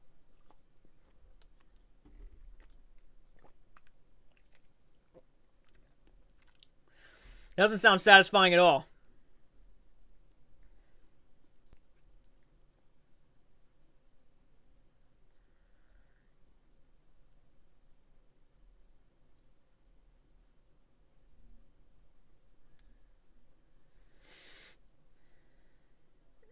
I smoked pot with Johnny Hopkins. No kidding. Yeah, Marty, he was also the cinematographer of The Dead Pit. If any of you guys have seen that one. I have not seen The Dead Pit.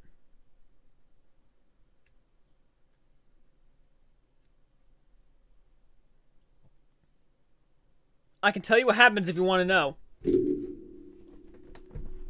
I mean, I guess you can. Go for it, Carolyn.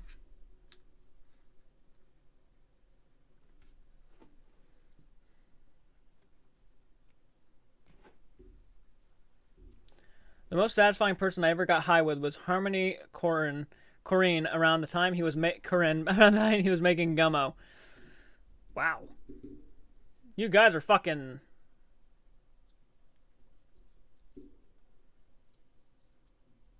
You've met some people in your lives. Don't rub it in. Keep them kids off your lawn.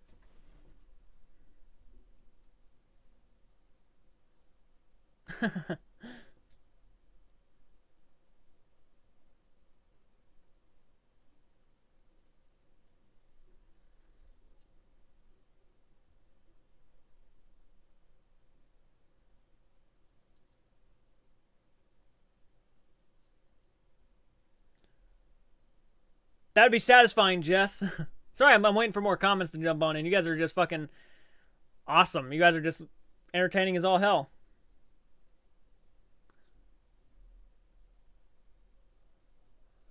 So this stream will go for probably another 20 to 30 minutes, guys.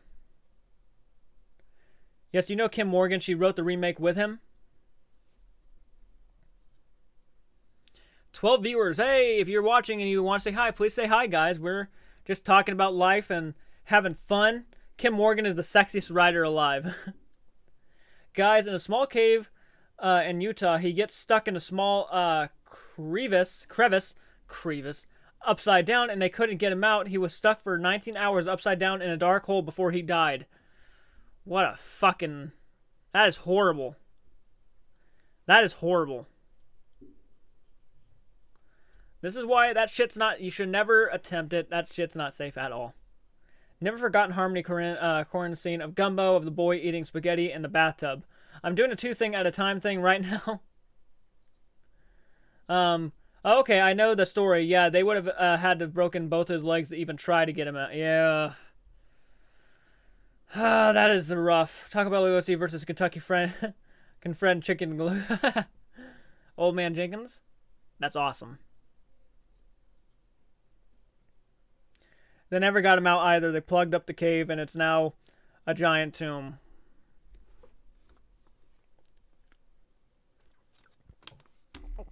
That is just horrible. Wow. Yikes. Nope, I won't watch that video. Harmony's great. He's become one of the cinema's greatest optimists. Carolyn, Serena Kibbe. How you doing, Serena? Thank you for joining us. We're just talking about horror films. Yeah, I know you don't like too much horror films. Yes, ouch. I gotta go. It's 4:40 a.m. with Vincent Price is Right. Shit. I don't know anything about horror movies. That's okay, Serena, though. That's okay. We talk about life, too, and all that stuff. I mean, we're just having fun. Good night, sir. Yes. Good night, Peter. Damn, it's late over there, isn't it?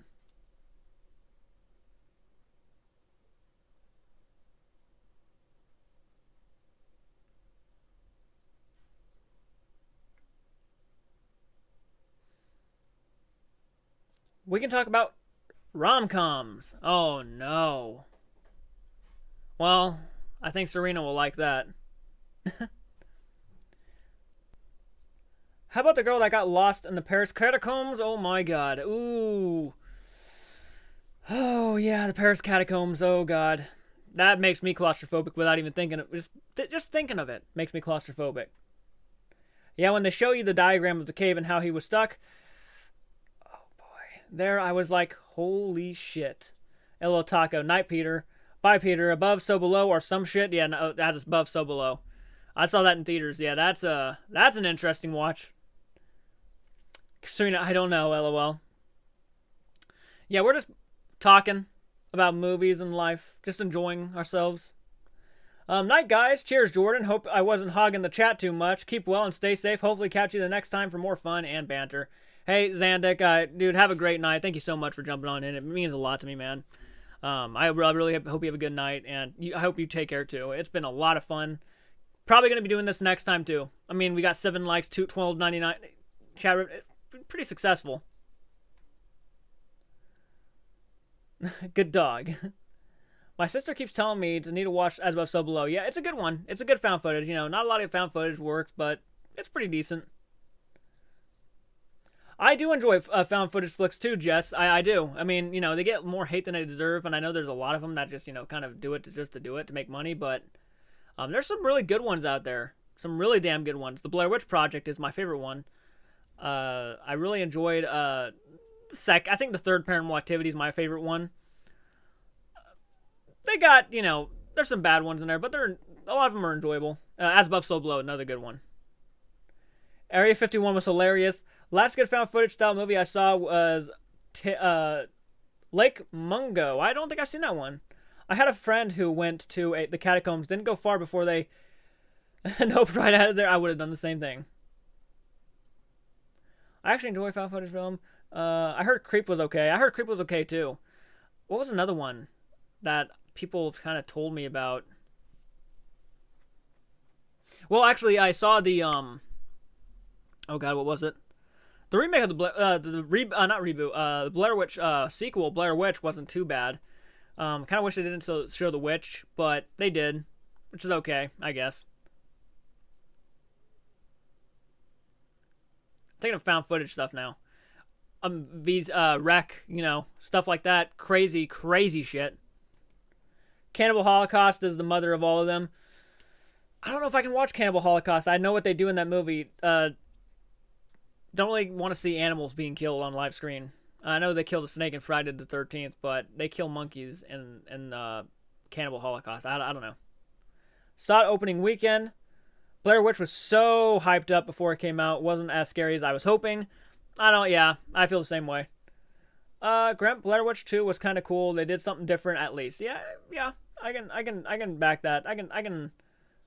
Shit, Cannibal Holocaust is the mother of cannibal movies too. I've been told.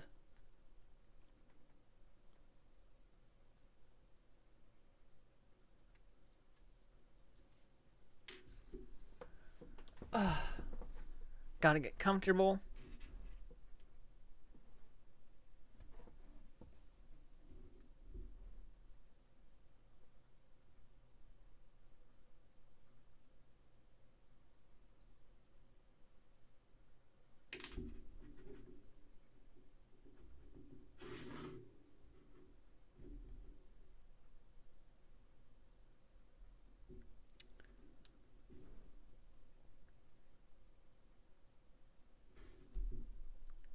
The Blair Witch 2 is my favorite Blair Witch. Troll Hunter, that was the one I was thinking of. Troll Hunter. That was really fun. Oh, God, the idea of catching something that big on camera. Me and Michael were going to do a commentary for, I think Exists is what it's called. It's like a fucking Bigfoot found footage film. We were going to do a fucking video on that, but never got to it because it started lagging out and stuff, but we were wanting to. It looked like a lot of fun. I used to watch shows like Lost Footage and stuff, Lost Tapes and Monster Quest and stuff, and I had that kind of vibe to it. The animal death is inexcusable. Dededo said he was Japanese market. Yeah, right. Yeah. I have no intentions of watching that. Sorry. I know there's a lot of people who actually like that movie and respect it, but I don't want to watch an animal being murdered on screen. Sorry. Sorry. That's just my opinion. I just don't want to watch it. Troll Hunter is great. Same director of The Autopsy of Jane Doe. First of Goth Queen. Seen Blair Witch as well as in the theater. And make me sick. Make me sick. Shaky cam and huge screen. That is something you have to expect from those types of movies, isn't it? Like if you go to the theaters, you watch it on big screen, shaky cam, all that shit. Yeah, it could be bothersome.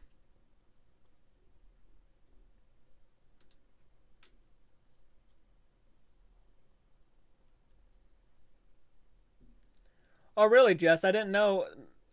Makes sense. Jane Doe was great. I need to watch The Autopsy of Jane Doe. I really do. I need to pick that up on Blu-ray. Might add that to my Amazon wish list, too.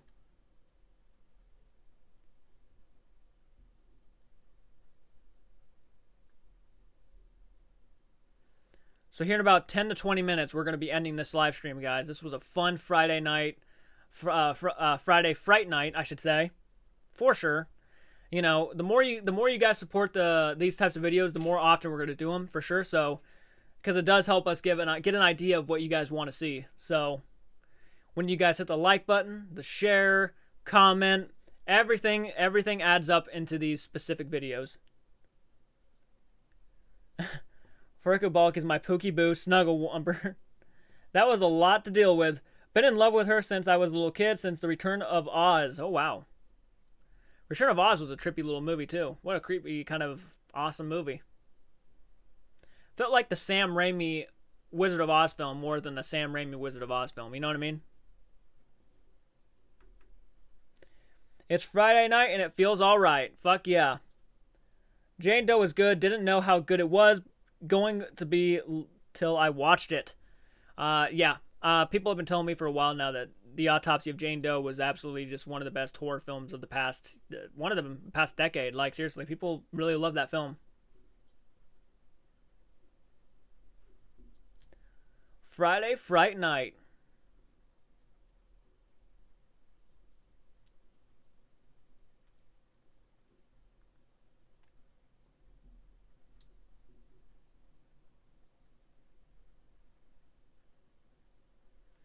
I feel like that in case of Brian, with every Brian Cox movie. Yeah. Have you seen the fan-made Friday the 13th film, Never Hike Alone and Never Hike in the Snow? So freaking great. Very well done. I have seen Never Hike Alone, and my name is in the end credits of Never Hike in the Snow because I helped out with their Indiegogo page. Yeah, I enjoyed both of those quite a lot. I like Never Hike Alone a little bit more. Well, I think it's fantastic. Never Hike Alone. Never Hike in the Snow was a damn well good little sequel to that. Yeah, I enjoy them both quite a bit. I think they did a fantastic job with Ghost Jason and all that. This is going back several live streams, but I think my first live action movie crush was Childlike Express from Never Ending Story. Oh, wow. Cox was always potentially crappy, makes potentially crappy movies 10 times better. For sure. Adam, I've always loved the Never Ending Story since I was a kid. Actually, Never Ending Story is one of those movies I plan on doing a reaction for. Say Watcher, that's awesome. Yeah, if you go to their Indiegogo pages when they do these Indiegogo things, you could probably get, just pay a few bucks and probably get your name in the end credits. I've done it for a lot of fan films. I try to help out as much as I can with fan films. Old man, I'm in there with you, Moonchild.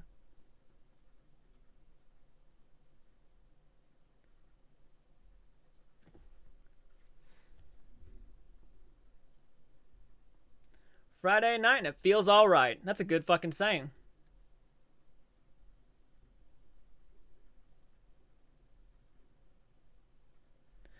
Makes a crappy movie 10 times better. Yeah, man, Brian Cox. Wow.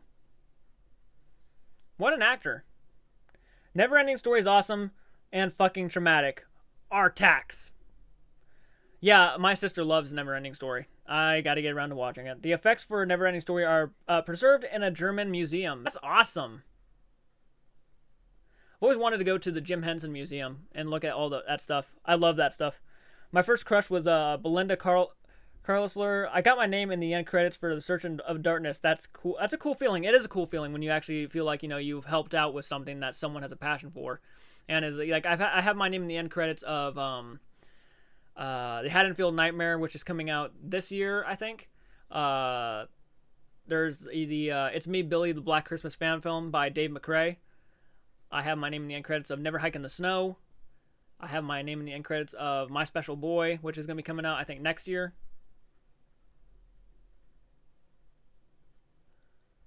We don't even care whether or not we care. Jim Henson was as close as coming to my childhood. Yeah, was as close as I came in childhood to religion. Yeah. Jim Henson, what a fucking awesome guy. He was a genius. He was a genius, pure and simple. Yep, he's a genius. His puppetry was on a level of just awesome.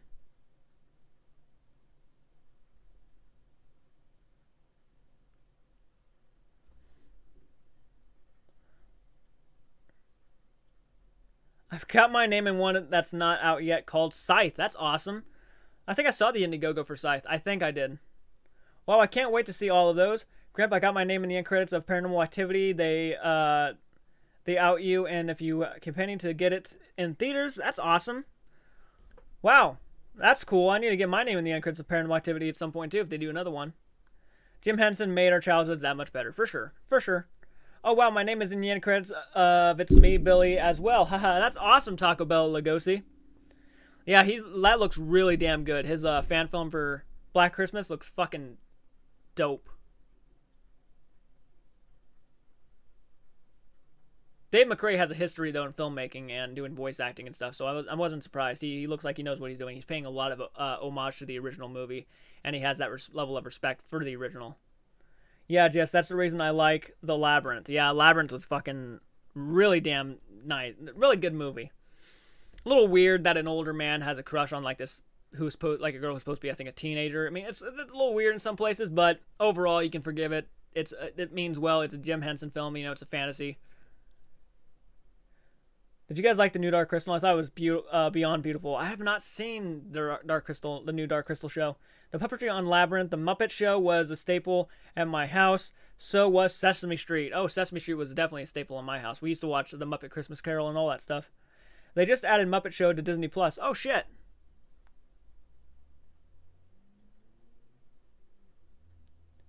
It's with a million other names and it's super tiny, but it's still kind of cool.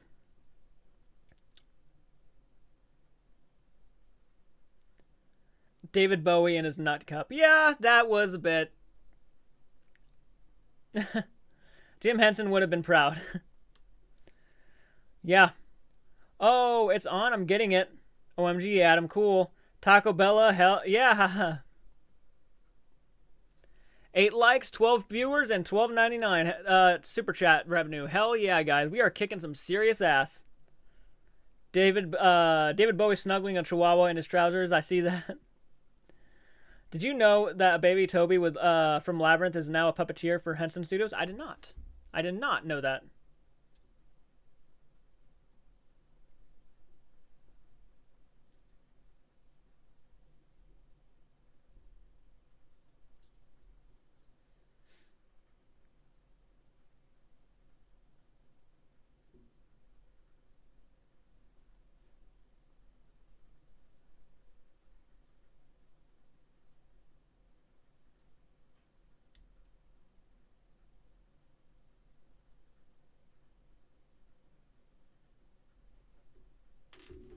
Oh, shit. Almost dropped that controller. Wouldn't that have been funny on live? Slayer Watcher, you beautiful bastard. He just donated some money to $5. Thank you, man, so much. Wow, it's always fucking crazy. Another great documentary was The Nightmare on Elm Street, Never Sleep Again. I actually bought it from Heather... Damn, that's awesome. You bought it from Heather Langenkamp. If you don't know who that is oh my god, Nancy from Nightmare on Elm Street. Oh, wow, dude. Oh, wow. $5. God.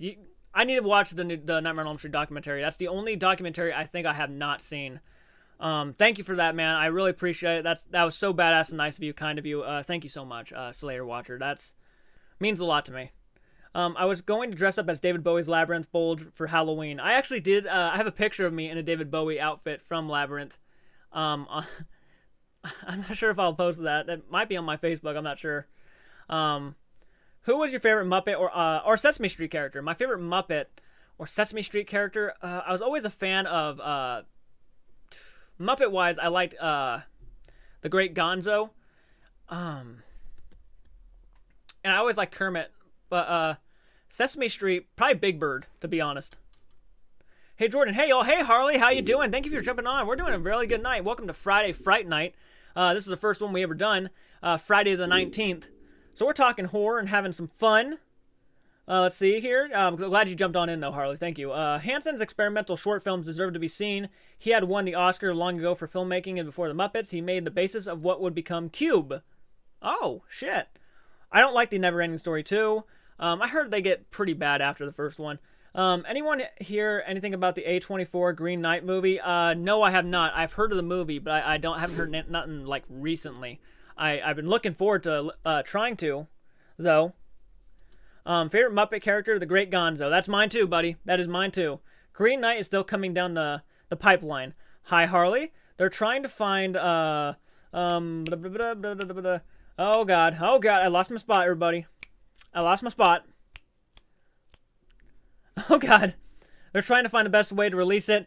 I don't think anyone is. Plus, Wolfgang Peterson did the first Neverending Story, and he also directed Troy. Both are good-ass movies. Slayer Watcher, really enjoying the chat. Keep up the great work. Thank you, Slayer Watcher. You badass, you. Mine is Animal and Cookie Monster. Those are some good choices, Carolyn. The giant dog on Sesame Street scared me. It scared me a little bit, too. How you doing? I'm doing okay, Harley. How you doing? I think I got one of your, fan mails in the mail today. I'm not sure. It feels like a DVD Blu-ray in the package. It says it came from Kentucky, but I'm not too sure. Serena, I love Animal and Miss Piggy. Miss Piggy's funny as hell. That's a good choice. And Animal, who doesn't love Animal? Animal's fucking classic. He was hardly in the show, but was in the intro. Yeah. It looked great from the trailer before the COVID hit. Yeah, I thought it looked great too. A24 always impresses me. You know, with, like, even The Lighthouse was, like, my second favorite film of last year. 2 years ago. Love The Lighthouse. And I love The Disaster Artist, which is another good A24 film. He was hardly in the show, was in the intro. I'd have to go with Gonzo for Muppet. He's a weirdo. Yeah, that's why I like him too. I met Big Bird, Carol Spinney, at a conversation, a convention. Extremely nice man, and he did his Big Bird and Oscar the Grouch voice for me. That's epic. That is epic, Adam. Aw, Carol. I always find Grover. I was always fond of Grover. That's so cool. Do you mean Snuffleupagus, Big Bird's imaginary friend? Snuffy. Hope haven't sent yet. Nope, haven't sent yet. Then who sent me this package? What if it's fucking a device to kill me or something? I'm in Indiana. Oh. I'm connected online with Sonia Monzes, who is a very nice lady, my childhood crush too. Oh wow. Hey old man. No, there's a big dog, not quite as big as Snuffy though. Yeah, someone sent me a DVD or something, and it said my name on it and everything. I don't know what it is.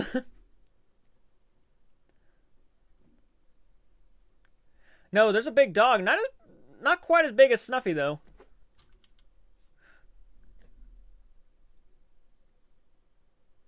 Then I wonder what it is, to be honest with you.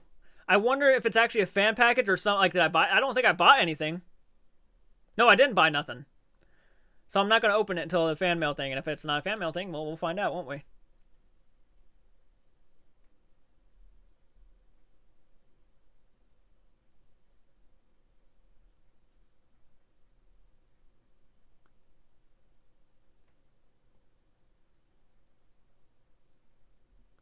Wow, guys, 13 viewers, 9 likes, and $17.99 in chat revenue. You guys are just awesome. You got me a copy of Pee-wee's Big Adventure, you beautiful fucking lady. Oh, I can't wait. I can't wait to react to it. Oh my god, I can't wait. No, there's a big dog, not as big as, speaking of Jim Henson, who else watched Fraggy's Rock? I did. Fraggles Rock. Yeah, Fraggle Rock. Yeah, Fraggle Rock. Yeah, I did. Back in the day? Hell yeah. It's gonna be some Lost Highways kind of stuff. Just a video of you sleeping. Ooh, wouldn't that be something? Barkley, the dog is Barkley. Lost Highway, great movie. Fraggle Rock was my jam. Well, I gotta roll out, guys. I guess I will see you next time, dude. I hope you have a great night, for sure. Well, thank you for coming to Friday Fright Night #1. We're gonna be doing more of these, hopefully every Friday. We almost got 10 likes, which is practically just guaranteeing us doing more Friday Fright Nights. And hopefully the next one I can get Michael over. So I appreciate you hopping on and checking us out, man. It means a lot to me.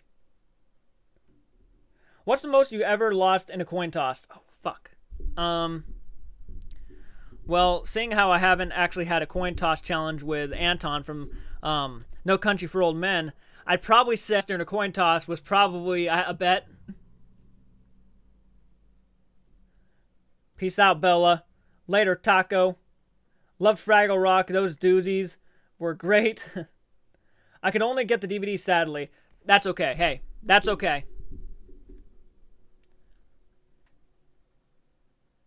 Don't bother me none. I'll watch it. That's great for me. You know, Little Shop of Horrors was a DVD too. So, I mean, if it gets me the reaction out, I'm okay with it, and I really appreciate it. You didn't have to do it, but you did, and you're a beautiful person for doing it. Thank you so much, Harley. Adios, amigo. Adios, amigo. Who knows that Rosca Orman, the guy who played Gordon on Sesame Street, played Cokehead Pimp as the signature title role in Willie Dynamite? I didn't. That's interesting. By Taco, great. By exploitation flick from '74. I always wondered what the Dozer's Bridges tasted like. Wait, rewind. Adios, amigos. Falls down hole. Legend. Wow, wow, wow, guys. We are kicking some serious ass tonight. This has been a really successful stream, and I can't thank you enough. I always imagine the Dozer's Bridges as tastes like candy canes.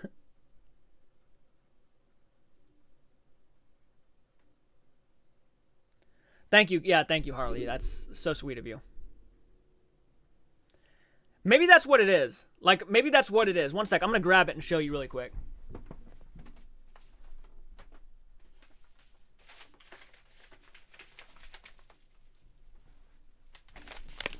All right. I might just open it here. You know why? Because I don't know who... I'm scared. I'm scared. I don't know if I should open it or not, but it feels like a DVD. Might not even be a DVD. I don't know what it is. but here it is. It came from Amazon today.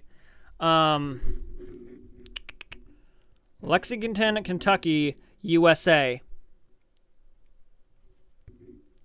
And it doesn't say J. Cart's Arts on it. And I told people to put J. Cart's Arts, but I'm not sure.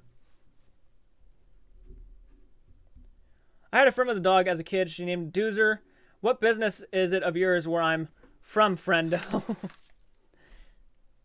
Oh, is that, did you send that, Old Man Jenkins?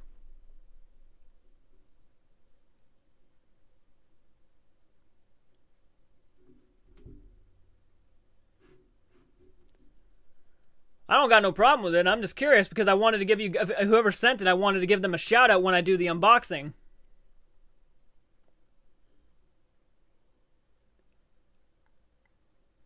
I could be a Kentucky distribution center, maybe. It's possible. It's possible, Carolyn. I love Legend. I've never seen Legend. I'm very, very Jewish. My favorite Coen Brothers movie is Neither Lebowski or No Country. Ooh. The stream needs more fried chicken. You're damn right, Jess.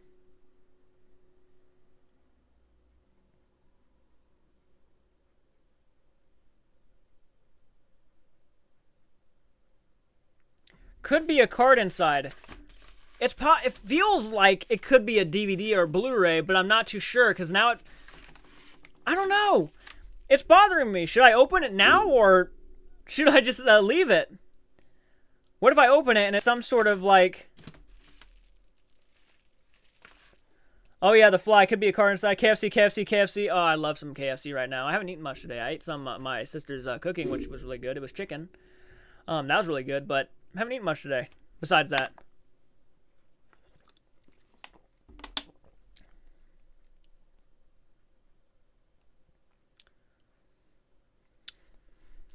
Old Man Jenkins didn't send it. Oh my God, what is it?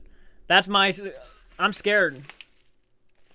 I knew someone was sending me something, but I don't know. I don't want to open it and then, you know, ruin it on the unboxing. But I don't know what it is. That might be even better, though. That might be a surprise. So, you know what? I'm just going to go ahead and I'm going to leave it for the unboxing.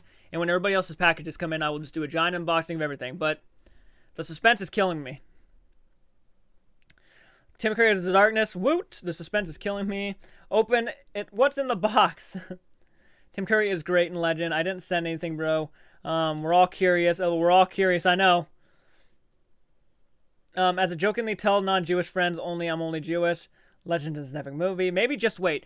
I know. I want to wait, but I'm not sure what it is. Like, what if it's a computer part we ordered or something? But I don't think so.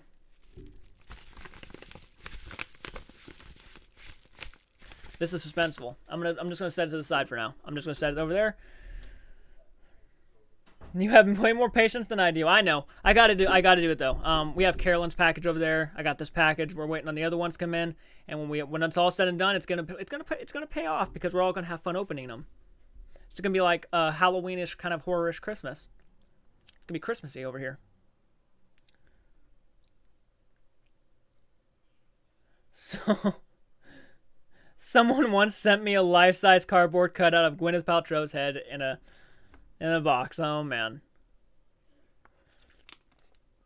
Oh, yeah, you still waiting on parts? No, I don't think so, but I mean, it's possible. But at the same time, this is definitely a DVD or Blu-ray. Definitely. So I'm going to save it for the unboxing, but God, the intensity.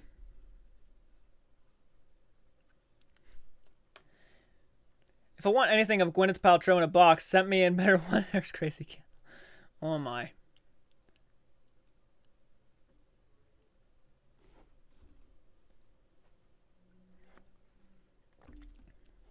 Oh my. How you guys doing? I see more people jumped on in and started watching. How you guys doing? Hope you're having a great night. Welcome to Friday Fright Night. We're just having fun talking about life and stuff, enjoying ourselves, horror movies and everything. Just wow. This is just a good fucking time.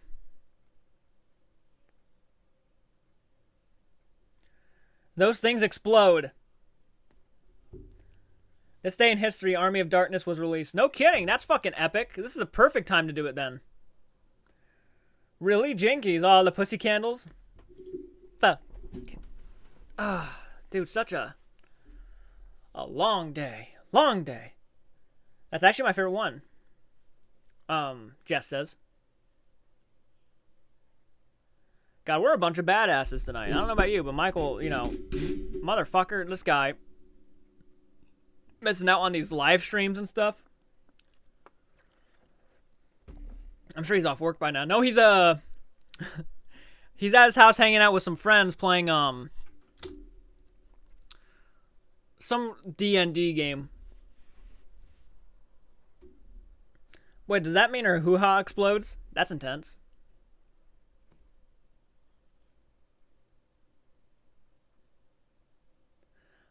Michael misses so much. I know he does. I know he does.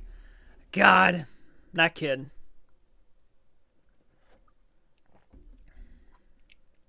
I wonder if I'm always waiting to say something about Michael, and then Maya jumps on in the comments and gets me. 10 likes. That is like guaranteed. We are going to be doing this next Friday too, guys. That right there is a guarantee that this is going to happen. We got 10 likes. That means you guys want to see it, so I'm very excited. Oh, that's awesome. Thank you guys so much. Has anyone watched the Feast trilogy? The first one was excellent, and the sequels were good. All were extremely gory. The bartender was Clu Gallagher, who was who's in Return of the Living Dead. Okay, that's awesome. No, I have not, but I want to. Kalata, Barada.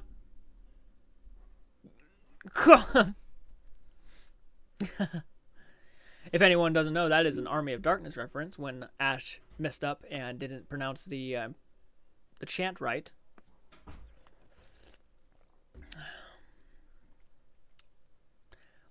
Wow. You know, it's my least favorite Evil Dead movie, but it's a good time.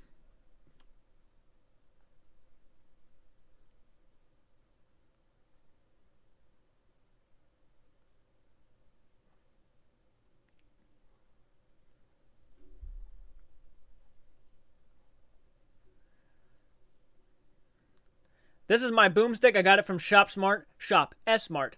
You got that?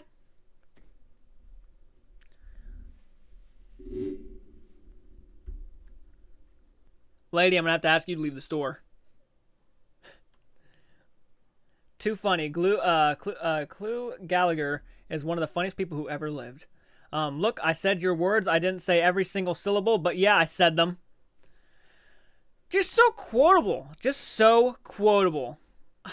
That's what we call pillow talk, baby.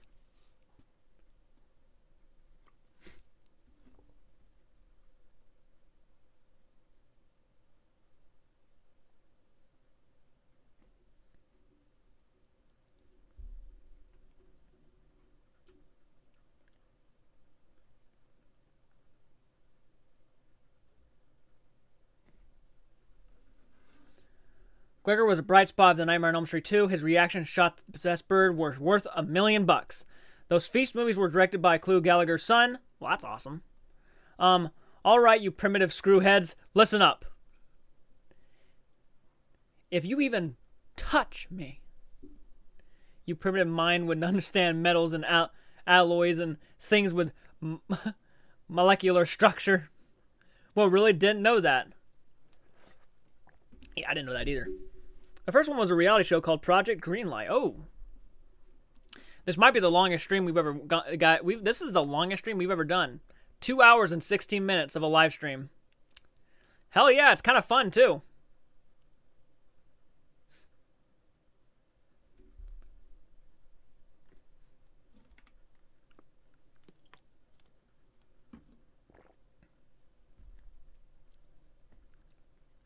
$11 views, 11 likes, and $17.99 chat revenue. We are kicking some ass, folks. I gotta remind you every few minutes because, you know, it's because of you guys. We're kicking ass.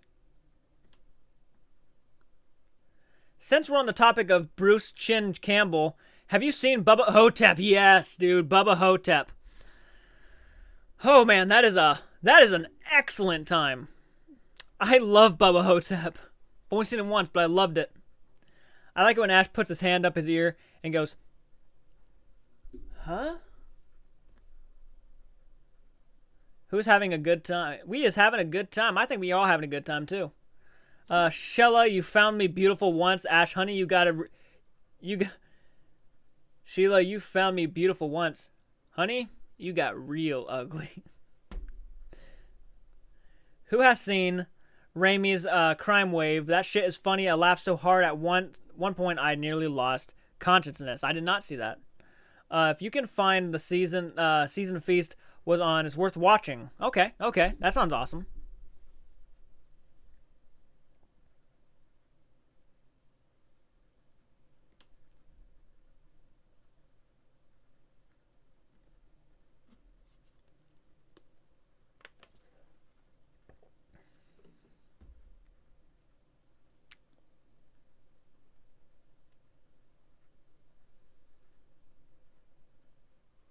How about The Man with the Screaming Brain? I have not seen that. That does have Bruce Campbell in it, doesn't it? No, I have not seen that one.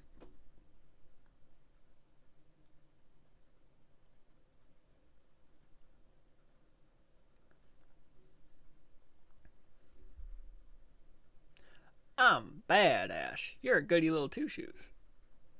Okay, guys, I have to get back to editing. Catch you all on the flip side. Jess, thank you for jumping on in, man. We appreciate it so much. You're awesome. Thank you so much. I hope you have a great night. Have fun editing. I know what that's like. Thank you, man. And please do take care. You absolutely badass. Have you ever seen ABCs of Death? No, but I know John Schnepp, the great late John Schnepp, who was on Collider, was a part. I think he wrote and produced some of that ABCs of Death. God. The King of the Sweaties. I remember I teared up when I found out John Schnepp passed away.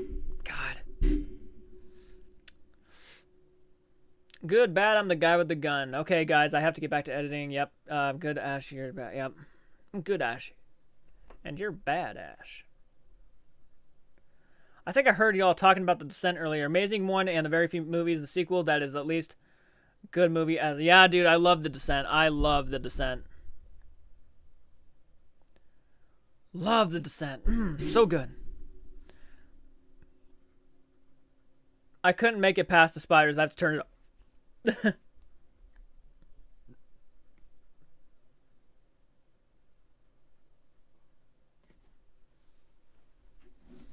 I need to watch his documentary, John Schnepp's documentary he made before he passed.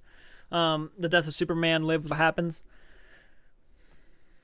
I have not seen The Cave, Harley.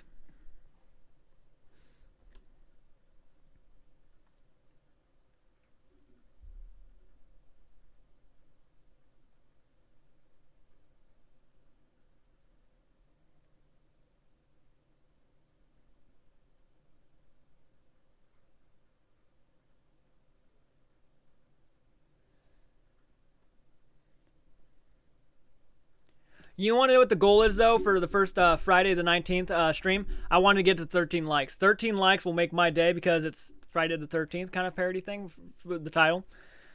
13 likes would be dope. That would be dope.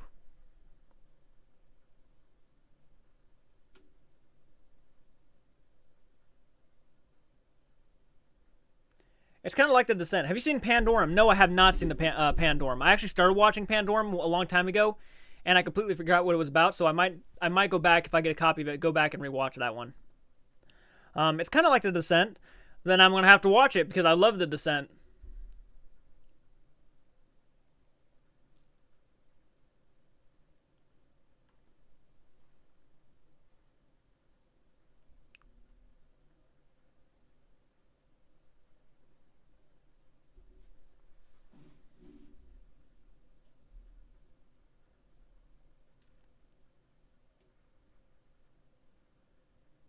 Carolyn Pandorum with Dennis Quaid is a good one, I admit. Ooh.